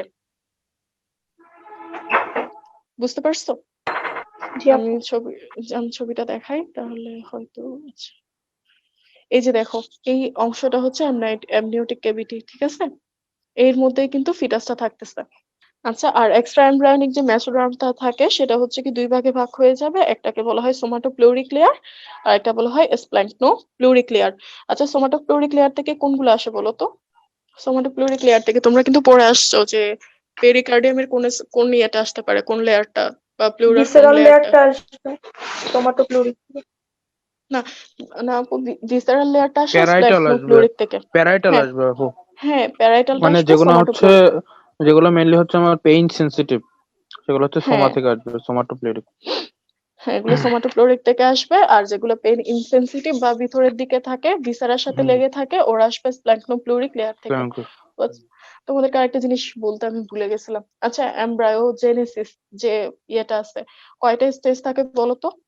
মানে একটা বাচ্চা ফার্টিলাইজেশন থেকে শুরু করে টার্মিনেশন অফ প্রেগন্যান্সি কয়টা স্টেজে ভাগ করা হয় বলো তো? যেটা মনে আসে বলে ফেলো, অসুবিধা নাই। আচ্ছা আমি বলি, সেটা হচ্ছে 3টা স্টেজে ভাগ করা হয়। ঠিক আছে, প্রথম যে 3 সপ্তাহ এটাকে বলা হয় জার্মিনাল পিরিয়ড। তারপর 4র্থ থেকে 12তম সপ্তাহ পর্যন্ত হচ্ছে তোমার এমব্রায়োজেনিক পিরিয়ড। তারপর আর 4th মান্থ থেকে টার্মিনেশন অফ প্রেগন্যান্সি হচ্ছে ফিটাল পিরিয়ড। আরেকবার বলবো? জি আপু, একটু টাইম গুলা সহ আরেকবার। হ্যাঁ আচ্ছা, প্রথম 3 সপ্তাহ, ঠিক আছে, প্রথম 3 সপ্তাহ হচ্ছে তোমার জার্মিনাল পিরিয়ড। এরপর হচ্ছে কি 4র্থ সপ্তাহ থেকে 12তম সপ্তাহ, মানে হচ্ছে তোমার 3 মাস পর্যন্ত। তাহলে 4র্থ সপ্তাহ থেকে 12তম সপ্তাহ পর্যন্ত হচ্ছে এমব্রায়োনিক পিরিয়ড। এরপর তোমার 4র্থ মাস থেকে 4th মান্থ থেকে টার্মিনেশন অফ প্রেগন্যান্সি পর্যন্ত হচ্ছে ফিটাল পিরিয়ড। জি আপু, বুঝছি। আচ্ছা, তাহলে সেকেন্ড উইকে তো এগুলা এই জিনিস, সেকেন্ড উইক থেকে তোমার শুধু এই প্রশ্নটাই আসে যে হচ্ছে কিভাবে হচ্ছে, মানে এটাকে উইক অফ 2 কেন বলা হয়, এই কোয়েশনটাই আসে। এবার আসো থার্ড উইক অফ ডেভেলপমেন্ট। এটা হচ্ছে তোমার মোস্ট ইম্পর্টেন্ট। কেন বলো তো থার্ড উইক অফ ডেভেলপমেন্ট কেন মোস্ট ইম্পর্টেন্ট? গ্যাস্ট্রুলেশন হয় এখানে, অর্গান গুলা হ্যাঁ ফরমেশন হবে। যে গেস্টুলেশন অর্গানোজেনেসিস হবে। হ্যাঁ, অর্গানোজেনেসিস হবে, এজন্য এটা হচ্ছে মোস্ট ইম্পর্টেন্ট। আচ্ছা, যে গেস্টুলেশন কাকে বলে? Formation of all the 3 germ layer. হ্যাঁ, ফরমেশন অফ ট্রাইলেমিনার জার্ম লেয়ার, এটাকে বলা হয় গেস্টুলেশন। তাহলে ট্রাইলেমিনার জার্ম লেয়ার কোথা থেকে আসবে? ইয়ক স্যাক থেকে আসবে আপু। ওই যে প্রিমিটিভ আহ, স্টেজ থেকে সবকিছু প্রিমিটিভ ফর্মেশন স্টেজ হয় থেকে না? ইয়ক স্যাক। আমরা পড়ছিলাম হচ্ছে তোমার এমব্রায়োব্লাস্ট দুই ভাগে ভাগ হয়ে যায়, একটা হচ্ছে এপিব্লাস্ট আর একটা হচ্ছে হাইপোব্লাস্ট। আচ্ছা আচ্ছা, এপিব্লাস্ট অ্যাপোপ্লাস থেকে থেকে আসবে, আসে এটা। এপিব্লাস্ট থেকে আসবে। হ্যাঁ, এপিব্লাস্ট থেকে আসবে। আচ্ছা তাহলে দেখো কি হয়, এই যে প্রিমিটিভ এস্ট্রেক কি, এটা হচ্ছে তোমার, আমি যদি বলি এটা হচ্ছে cranial part, embryo cranial part, আর এটা হচ্ছে কর্ডাল পার্ট। তাহলে এমব্রায়ো কর্ডাল পার্টে একটা ইয়ে থাকে, তোমার গ্রুপড একটা এরিয়া থাকে, ওটাকে বলা হয় কি? ওটাকে প্রিমিটিভ বলা হয় স্ট্রিক। Primitive streak. আর প্রিমিটিভ স্ট্রেকের ক্রেনিয়াল পার্টে এই যে দেখো একটা গোল্লা, একটা ইয়ে আছে, ডিপ্রেশন আছে বড় থেকে, এটাকে কি বলা হয়? Primitive node. Primitive primitive. Node. হ্যাঁ, প্রিমিটিভ নোড। আর প্রিমিটিভ নোডের ওইখানে একটা ইয়ে থাকে, ডিপ্রেশন থাকে, ওটাকে কি বলা হয়? বা একটা পোর প্রিমিটিভ থাকে। পিট। হ্যাঁ, প্রিমিটিভ পিট।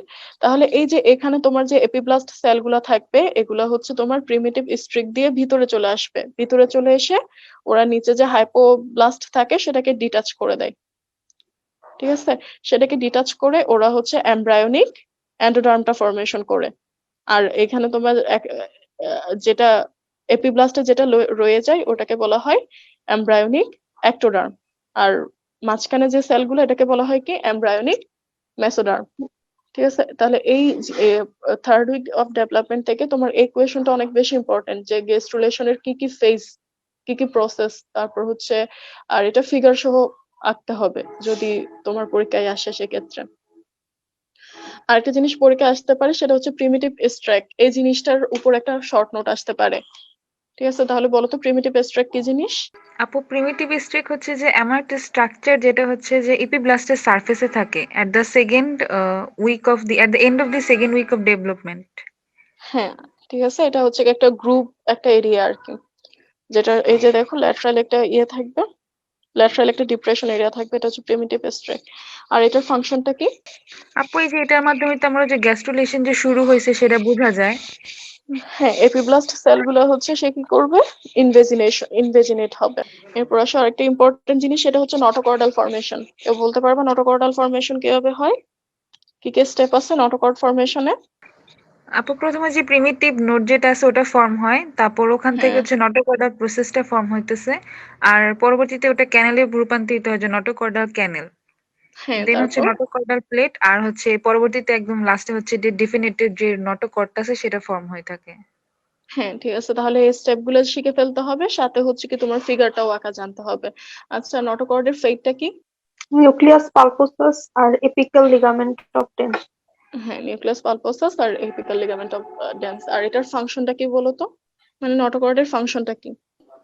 আপু এটা মিড লাইন অ্যাক্সেস ফর্ম করবে, হ্যাঁ, যেটা তারপর? হচ্ছে মানে তারপরে হচ্ছে আপু এটা হচ্ছে ডিফারেন্সিয়েশন করবে নিউরাল হুম, টিউবকে মেডুলারি প্লেট থেকে ডিফারেন্সিয়েশন করবে। হ্যাঁ, তারপর সোমাইট ওই যে- তৈরি করতে হেল্প করবে। হ্যাঁ, সোমাইট তৈরি করবে, আর যে আমাদের যে ভার্টেব্রাল কলাম আছে এটার পূর্বসূরি হিসেবে কাজ করবে। ঠিক আছে, আমরা তো বড় হয়ে যাওয়ার পর আমাদের মিড লাইন এক্সিস হিসেবে কে কাজ করে? Vertebral column. কিন্তু ফিটাসের ক্ষেত্রে কে কাজ করবে? নাটকর। নটকর্ড। ঠিক আছে, তাহলে এটাই। আর হচ্ছে এরপর হচ্ছে নিউরাল টিউব ফরমেশন, এটাকে কি বলা হয় বলো তো? নিউরিলেশন। নিউরিলেশন। নিউরিলেশনের প্রসেসটা কেউ বলতে পারবা? দেখে দেখে বলো, এখানে কিন্তু লিখাই আছে নিউরিলেশনের প্রসেসটা। আপু প্রথমে নিউরোইলেক্ট্রোডার্মাল টিস্যু ডিফারেন্সিয়েট হবে নিউরোইলেক্ট্রোডার্ম থেকে thicken into the neural plate হবে। তারপরে হ্যাঁ, হচ্ছে তারপর? নিউরাল প্লেটটা বেন্ডস করবে ডরসালি and with the twins eventually joining at the neural plate borders which are now হ্যাঁ, referred to as হচ্ছে নিউরাল ক্রেস্ট বর্ডার কি নিউরাল ক্রেস্ট নামে পরিচিত হবে। তারপরে হ্যাঁ, হচ্ছে তারপর? ওই নিউরাল যে টিউবটা ঢুকলো ওটা ক্লোজ হয়ে যাবে, ক্লোজ হয়ে যাওয়ার পরে যে একটোডার্মটা ছিল ওর সাথে সে ডিসকানেক্ট হয়ে যাবে, ডিসকানেক্ট হবে এন্ড কি হবে neural crest differentiate to form most of the peripheral nervous system করবে। তারপরে হচ্ছে নটোকর্ড ডিজেনারেটটা হয়ে যাবে and only persistence nucleus pulposus of intervertebral disc. হ্যাঁ, ঠিক আছে, সহজ কথায় প্রথমে যে হবে যে নটোকর্ডের উপরে যে সারফেস একটোডার্মটা থাকবে, এখান থেকে হচ্ছে তোমার কি হবে, এটা একটা প্লেট ফরমেশন করবে যেটাকে বলা হয় নিউরাল প্লেট। তারপর নিউরাল প্লেটটা দেখো, এই যে নিউরাল প্লেটের এজেস গুলো উপর উঠে যাবে। ঠিক আছে, তখন এটাকে বলা হয় তোমার নিউরাল ফোল্ড। আর এই যে ডিপ্রেসড এরিয়া, এই ডিপ্রেসড এরিয়াটাকে কি বলা হয় বলো তো? Neural plate. এটা পুরোটা হচ্ছে তোমার নিউরাল প্লেট। ঠিক আছে, নিউরাল প্লেটটা ফোল্ড হয়ে মানে তোমার একটু ল্যাটারাল এজ গুলো উপরে উঠে যায়, তখন এই অংশটাকে বলা হয় নিউরাল ফোল্ড।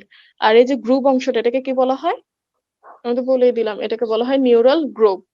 ঠিক আছে, তাহলে নিউরাল গ্রুপটা দেখো আস্তে আস্তে তোমার কাছে আসা শুরু করবে, কাছে এসে ওটা হচ্ছে আলাদা হয়ে যাবে, তখন এটাকে বলা হয় নিউরাল টিউব। আর সারফেস একটোডার্মটা উপরে থেকে যাবে। ঠিক আছে, আচ্ছা, নিউরাল টিউব থেকে কি কি আসে, কি আপু ওই ডেভেলপ যে করে বলো? ক্রেনিয়াল পার্ট থেকে আসে হচ্ছে ব্রেইন, আর কডাল পার্ট থেকে আসে হচ্ছে স্পাইনাল কর্ড।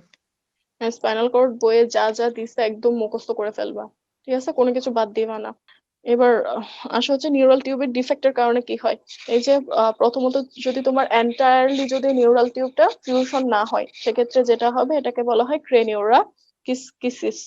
তোমরা এটা উচ্চারণ করতে পারো? আপু হ্যালো, ক্রেনিওরা বলো। স্কিপিস। এটা আসলে আমি আমি নিজেও অ্যাকচুয়াল প্রনাউন্সিয়েশনটা জানি না, এটা আমি কোনো মতে বানানটা মনে রাখি, কোনো মতে বানানটা মনে রাখি। ঠিক আছে, আর যদি এন্টেরিয়র, তোমার নিউরাল টিউবের দুইটা পোর্ট থাকে, একটাকে বলা হয় এন্টেরিয়র পোর আর একটা হচ্ছে পোস্টেরিয়র পোর। যদি এন্টেরিয়র পোরটা তোমার ইয়ে না হয়, তোমার যদি ফিউশন না হয়, তখন সেটাকে বলা হয় অ্যানেনসেফালি। আচ্ছা, আর যদি পোস্টেরিয়র পোর ইয়ে না হয়, ফিউজ না হয়, তাহলে সেটাকে কি বলা হয়? স্পাইনা বাইফিডা। সেটাকে বলা হয় মাইলোসিল। তোমার স্পাইনা বাইফিডার একটা পার্ট আর কি মাইলোসিলটা।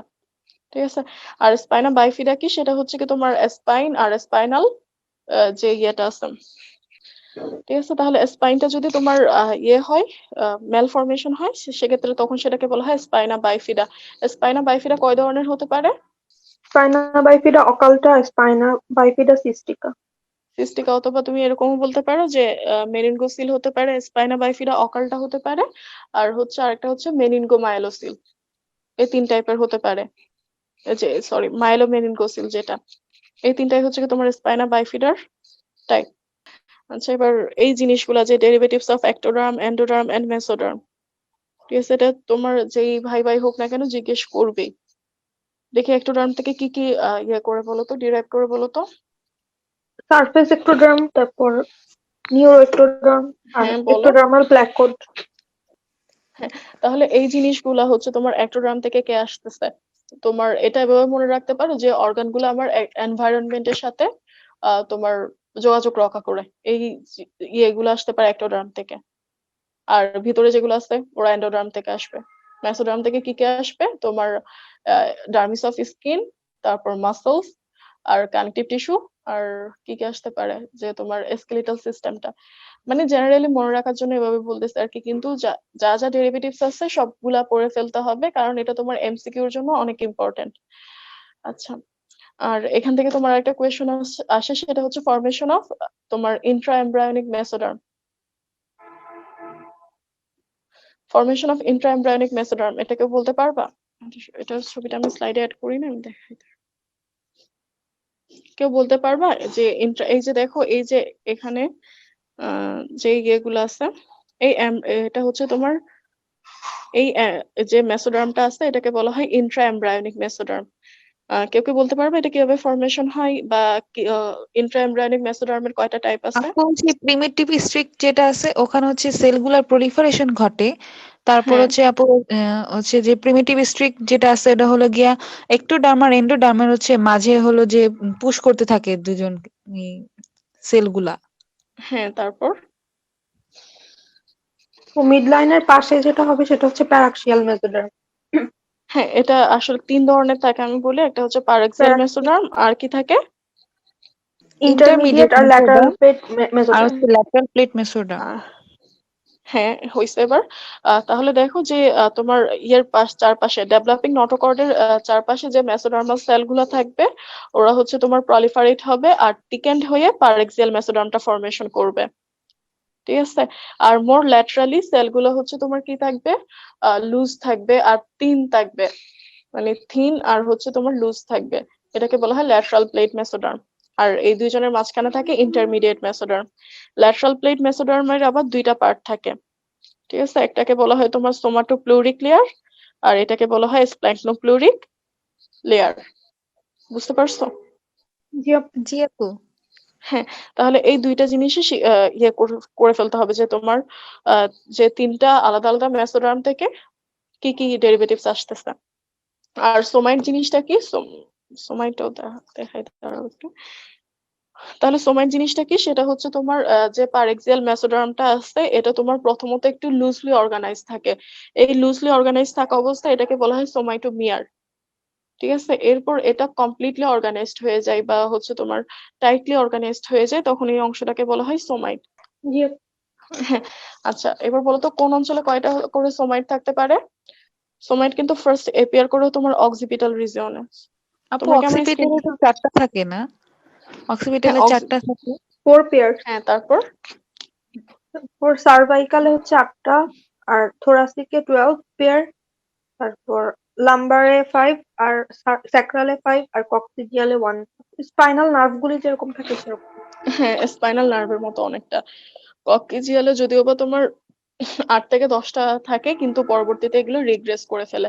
সোমাইটে তোমার 3টা পেয়ার, 3টা ইয়ে থাকে। একদম বাইরের দিকে থাকে হচ্ছে ডার্মাটোম। ডার্মাটোম। ঠিক আছে, আমি আসলে লিখতে পারতেছি না। তোমরা কি আমার স্ক্রিনটা দেখতে পাচ্ছ? না আপু, স্ক্রিন দেখা যাচ্ছে না। স্ক্রিন শেয়ারিং অফ হয়ে গেছে, সরি সরি। আচ্ছা, একদম বাইরের দিকে থাকে হচ্ছে ডার্মাটোম, তারপর এরপর মায়োটোম আর মাঝখানে মায়োটোম, আর মাঝখানে কে তারপর থাকে? স্ক্লেরোটোম। হ্যাঁ, মায়োটোম। তাহলে হ্যাঁ, তাহলে একদম বাইরে হচ্ছে ডার্মাটোম, এরপর মাঝখানে হচ্ছে মায়োটোম, একদম ভিতরে হচ্ছে স্ক্লেরোটোম। তাহলে ডার্মাটোম থেকে কে আসে? Epidermis of skin. Epidermis. Sorry, epidermis তোমার ডার্মিস অফ একটোডার্ম থেকে। স্কিন। হ্যাঁ, ডার্মিস অফ স্কিন। আর ইয়ে থেকে মায়োটোম থেকে মাসেল লেয়ার। হ্যাঁ, মাসল অফ দা ব্যাক। আর তোমার স্ক্লেরোটোম থেকে bones, vertebral vertebral column column. আর রিবস, এগুলো আসবে। ঠিক আছে, আর কিছু ডেফিনেশন জেনে নিও। যেমন ধরো টেরাটোমা কাকে বলে? কেউ একজন বলো তো টেরাটোমা কাকে বলে? টেরাটোমা মানে হচ্ছে আহ, কতগুলা সিস্ট টাইপের জিনিস যেগুলোর মধ্যে সব টাইপের ডেরিভেটিভ থাকে, সব সেলের ডেরিভেটিভ। সিস্ট না বলে টিউমার বলিও, যে এটা একটা টিউমার যেখানে হচ্ছে 3টা জার্ম লেয়ারের ডেরিভেটিভস গুলাই থাকবে, তখন এটাকে কি বলা হয়? টেরাটোমা। ঠিক আছে, এতটুকু শিখে নিলে হবে। আর হচ্ছে তোমার আর কি কি আছে, যে ফিটাল মেমব্রেন দেখি। বলো তো ফিটাল মেমব্রেন কাকে বলে? এক্সট্রাএমব্রায়োনিক মেমব্রেন, যেটা হচ্ছে ফিটাসকে নিউট্রিশন দিবে। হ্যাঁ, ফিটাসকে শুধু নিউট্রিশনে দিবে না, প্রোটেকশনও দিবে, সাপোর্ট করবে। তারপর ফিটাসকে মানে ফিটাস আর ইয়ের মধ্যে, তার মায়ের মধ্যে সংযোগ রক্ষা করবে। এদেরকে বলা হয় ফিটাল মেমব্রেন। দেখি বলো তো ফিটাল মেমব্রেন কি কি আছে? কোরিয়ন, অ্যামনিয়ন, অ্যালান্টয়েস, হচ্ছে আম্বিলিকাল তারপর কর্ড। কোরিয়ন, অ্যামনিয়ন, অ্যালান্টয়েস, আর হচ্ছে আম্বিলিকাল কর্ড। কর্ড। তাহলে এগুলোই ইয়োকসেক। বলতে হবে। হ্যাঁ, ইয়োকসেকও আছে। তাহলে দেখো, এই যে কোরিয়ন যেটা আছে, কোরিয়ন হচ্ছে তোমার একদম বাইরের যে বড় যে লেয়ারটা, যেটা হচ্ছে তোমার প্লাসেন্টা ফর্মেশন করে, ঠিক আছে? এই মেমব্রেনটাকে বলা হয় কোরিয়ন। কোরিয়নের ভিতরে থাকে কোরিয়নিক ক্যাভিটি, ঠিক আছে? এরপর থাকে তোমার অ্যামনিয়ন। অ্যামনিয়নের ভিতরে অ্যামনিওটিক ক্যাভিটি থাকবে, আর অ্যামনিওটিক ক্যাভিটিতে হচ্ছে তোমার অ্যামনিওটিক ফ্লুইড থাকবে প্লাস ফিটাসটা থাকবে, ঠিক আছে? এরপর যে আম্বিলিকাল ভেসিকল বা আপু ইয়ক কি স্যাক বললেন যে যে অ্যামনিওটিক ফ্লুইড প্লাস কি বললেন যে একটা? ফিটাস, এই যে দেখো পুরো ফিটাসটাই হ্যাঁ কিন্তু হ্যাঁ কিসের মধ্যে বুঝছি। থাকতেছে? হ্যাঁ, ঠিক আছে, পুরো ফিটাসটাই হচ্ছে অ্যামনিয়নের মধ্যে থাকবে। এরপর জি আপু আম্বিলিকাল বুঝছি। ভেসিকল, হ্যাঁ ঠিক আছে, আম্বিলিকাল ভেসিকল যেটা থাকবে সেটা হচ্ছে তোমার কিসে কনভার্ট হবে? আম্বিলিকাল কর্ডে কনভার্ট হবে, ঠিক আছে? ও পরবর্তীতে আম্বিলিকাল কর্ডটা ফর্মেশন করবে আর কি। তাহলে এই হচ্ছে ফিটাল মেমব্রেন। আর ফিটাল মেমব্রেনের মধ্যে তোমার যেটা বেশি জানার দরকার সেটা হচ্ছে কি অ্যামনিয়ন। অ্যামনিয়ন কি জিনিস আর অ্যামনিওটিক ফ্লুইড কি জিনিস, অ্যামনিওটিক ফ্লুইডের কি কি কন্টেন্ট আছে, তারপর এটার ফাংশন গুলো জানা লাগবে। দেখে অ্যামনিওটিক ফ্লুইডের ফাংশনটা বলো তো কেউ একজন। আপু এই যে সাপোর্ট দিয়ে থাকে ডেলিকেট টিস্যু ফর দি হচ্ছে গ্রোয়িং অফ দি এমব্রায়োটা, আর হুম, হচ্ছে যে ফিটাল মেমব্রেনটা হলো গিয়ে যেন মুভমেন্টটা করতে পারে আর কি, সেটা হচ্ছে অ্যালাউ করে থাকে, আর হলো ফিটাসটাকে হচ্ছে প্রোটেক্ট করে থাকে এক্সটার্নাল ইনজুরি থেকে। হ্যাঁ, যা যা ফাংশন আছে সব পড়ে নিও, আর এটার কি পরিমাণে থাকে তাও একটু দেখিও। আচ্ছা, অ্যামনিওটিক ফ্লুইডটা যদি এসপিরেশন করা হয়, আমরা তো প্লুরাল ফ্লুইড এসপিরেশন বা পেরিকার্ডিয়াল ফ্লুইড এসপিরেশন পড়ছি, এরকম, amniocentesis, হ্যাঁ এটাকে বলা হয় অ্যামনিওসেন্টেসিস। আচ্ছা, অ্যামনিওটিক ফ্লুইড বেড়ে গেলে তখন ওটাকে কি বলা হয়? polyhydramnios, পলিহাইড্রামনিয়ন্স। আর কমে গেলে? oligohydramnios, অলি- oligohydramnios। হ্যাঁ, অলিগোহাইড্রামনিয়ন্স। অলিগোহাইড্রামনিয়ন্স কোন ক্ষেত্রে হতে পারে? যদি যখন যে anencephaly থাকে সেক্ষেত্রে, হ্যাঁ বলো। anencephaly অলিগোহাই থাকলে এটা হচ্ছে রেনাল এজেনেসিস চলে। ফিটাস কিন্তু তার নিজের ইউরিন কিন্তু নিজে খায়, আর ও হচ্ছে কি করে তোমার অ্যামনিওটিক ফ্লুইড কিন্তু প্রতিদিন মানে খায়, আর সেম যে যে পরিমাণ খায় সে পরিমাণ ইয়ে করে প্রডিউস করে ইউরিনটা। এখন যদি রেনাল এজেনেসিস হয় বা কিডনি যদি না থাকে, সেক্ষেত্রে তোমার অ্যামনিওটিক ফ্লুইডটা বা ইউরিন যেটা বলতেছে ওটা হচ্ছে প্রোডাকশন হবে না। তো ইউরিন প্রোডাকশন না হলে তোমার অ্যামনিওটিক ফ্লুইডের পরিমাণটাও কমে যাবে। তো এটাকে বলা হয় অলিগোহাইড্রামনিয়স, ঠিক আছে? তাহলে অলিগোহাইড্রামনিয়স হবে রেনাল এজেনেসিস এর ক্ষেত্রে। আচ্ছা, এবার আসো আম্বিলিকাল কর্ড। দেখি আম্বিলিকাল কর্ডের কন্টেন্ট কি কি বলো তো। umbilical vessel, হ্যাঁ, তারপর আম্বিলিকাল হচ্ছে ভেসেল কি কি থাকে? দুইটা আর্টারি একটা ভেইন, দুইটা আর্টারি একটা ভেইন, তারপর আর কি কি থাকবে? intestinal loop, Wharton's jelly, তারপর রেমনেন্ট অফ অ্যালান্টয়েস। allantois, আচ্ছা, ধরো আম্বিলিকাল দিয়ে কোনো হার্নিয়া হলো, আম্বিলিকাস দিয়ে কোনো হার্নিয়া হলো, এটা মানে কোন ধরনের হার্নিয়া হতে পারে? এটা কি ফিজিওলজিক্যাল হবে নাকি প্যাথোলজিক্যাল হবে? physiological, হ্যাঁ, এটা ফিজিওলজিক্যাল আম্বিলিকাল হার্নিয়া, যেটা সাধারণত হয়েই থাকে বাচ্চাদের ক্ষেত্রে। আচ্ছা, আর কোরিয়ন সম্পর্কে জানতে গেলে কোরিয়নের পার্ট গুলো সম্পর্কে জানতে পারো, ঠিক আছে? কোরিয়নের কয়টা পার্ট থাকে বলো তো। দুইটা কোরিয়ান ফ্রন্ডোসাম আর আরেকটা কি যেন একটা। আর হচ্ছে কোরিয়নে কোরিয়ন লিভ অথবা হচ্ছে যেটাকে স্মুথ কোরিয়ন বলা হয় আর কি। তাহলে কোরিয়ন ফ্রন্ডোসামকে বলা হয় বুশি কোরিয়ন। এই যে দেখো এই অংশটা, এটা হচ্ছে কোরিয়নিক ফ্রন্ডোসাম। এটা কি ফর্মেশন করে বলো তো? প্ল্যাসেন্টা, হ্যাঁ, এটা প্লাসেন্টা ফর্মেশন করে। আর এই যে অ্যাবামব্রায়োনিক পোলের দিকে যে কোরিয়নটা থাকে এটাকে বলা হয় স্মুথ কোরিয়ন অথবা কোরিয়ন লিভ। আচ্ছা, এবার আসো প্লাসেন্টা। প্লাসেন্টার ফাংশন কি কি? প্লাসেন্টা কোন কোন হরমোন প্রোডাকশন করে বলো তো?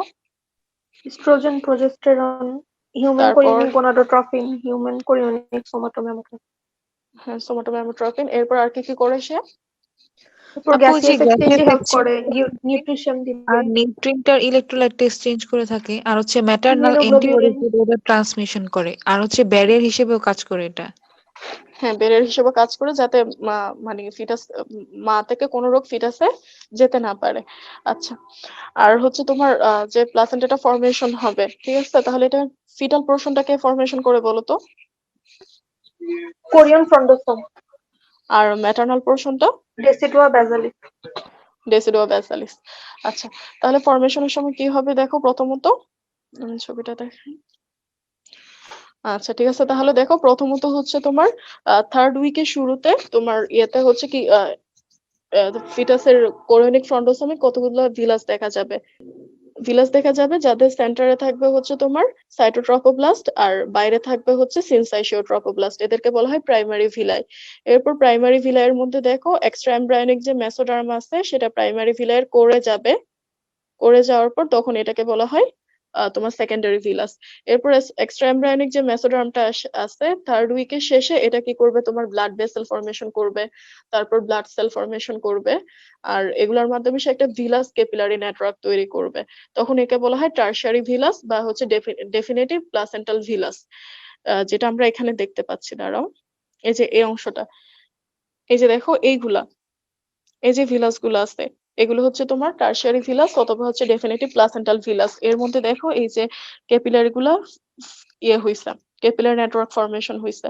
তাহলে এটা গেল হচ্ছে ফিটাল সাইডে। ঠিক আছে, তাহলে ফিটাল সাইডে আমরা কয় ধরনের ভিলাস পেয়ে থাকি? 3 ধরনের। হ্যাঁ, 3 ধরনের। আর কোন ভিলাস কিরকম এটা একটু দেখে নিও। এরপর আসতে হচ্ছে ম্যাটার্নাল পোর্শনটাকে ফর্মেশন করে ডেসিডুয়া, ডেসিডুয়া দিয়ে ফর্মেশন হয়। ডেসিডুয়ার কয়টা পার্ট থাকে বলো তো? আচ্ছা, ডেসিডুয়াটা কি জিনিস বললো তো কেউ? আচ্ছা, ইউটেরাসের যে ফাংশনাল লেয়ারটা থাকে, ফাংশনাল লেয়ার কোনটা বলো তো ইউটেরাসের? স্ট্রাটাম ইউটেরাসের স্ট্রাটাম স্ট্রাটাম স্ট্রাটাম, কম্প্যাক্টাম স্ট্রাটাম স্পঞ্জিয়াসাম। হ্যাঁ স্পঞ্জিওসাম, এই দুইটা লেয়ার নিয়ে হচ্ছে কি ফাংশনাল লেয়ারটা গঠিত হয়। এই ফাংশনাল লেয়ারটাকেই বলা হয় তোমার ডেসিডুয়া। ডেসিডুয়া।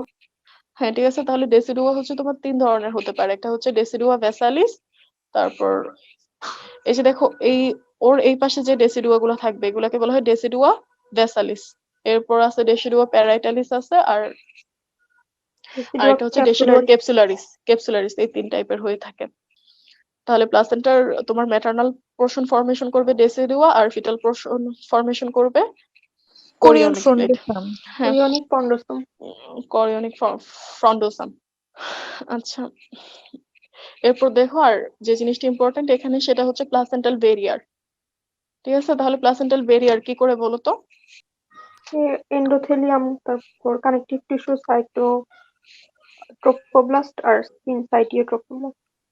মানে ওর মেইন ফাংশনটা হচ্ছে কি, সে ম্যাটার্নাল ব্লাড আর হচ্ছে তোমার ফিটাল ব্লাডকে সেপারেট করে রাখবে, যাতে হচ্ছে একটা আরেকটার কন্ট্যাক্টে না আসে আর কি। ঠিক আছে, তাহলে এটা কি কি দিয়ে ফর্মেশন হয় বলো তো কেউ একজন?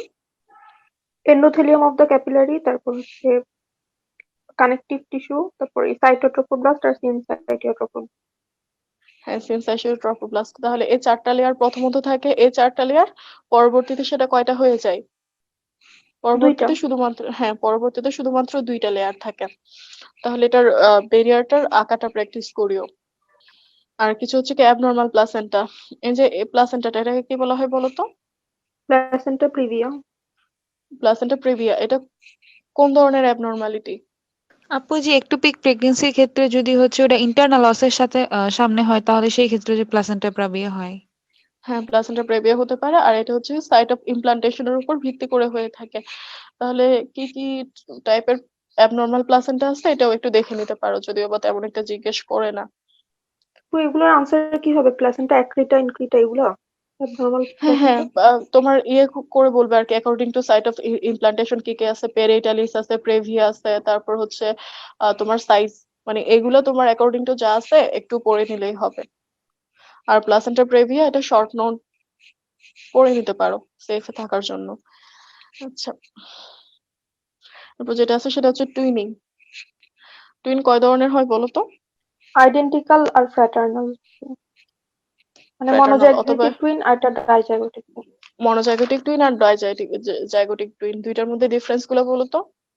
মনোজাইগোটে হচ্ছে সেক্স একই থাকবে, ফিঙ্গারপ্রিন্ট না, ফিঙ্গারপ্রিন্ট ডিফারেন্ট থাকে কিন্তু ব্লাড গ্রুপটা এক থাকে।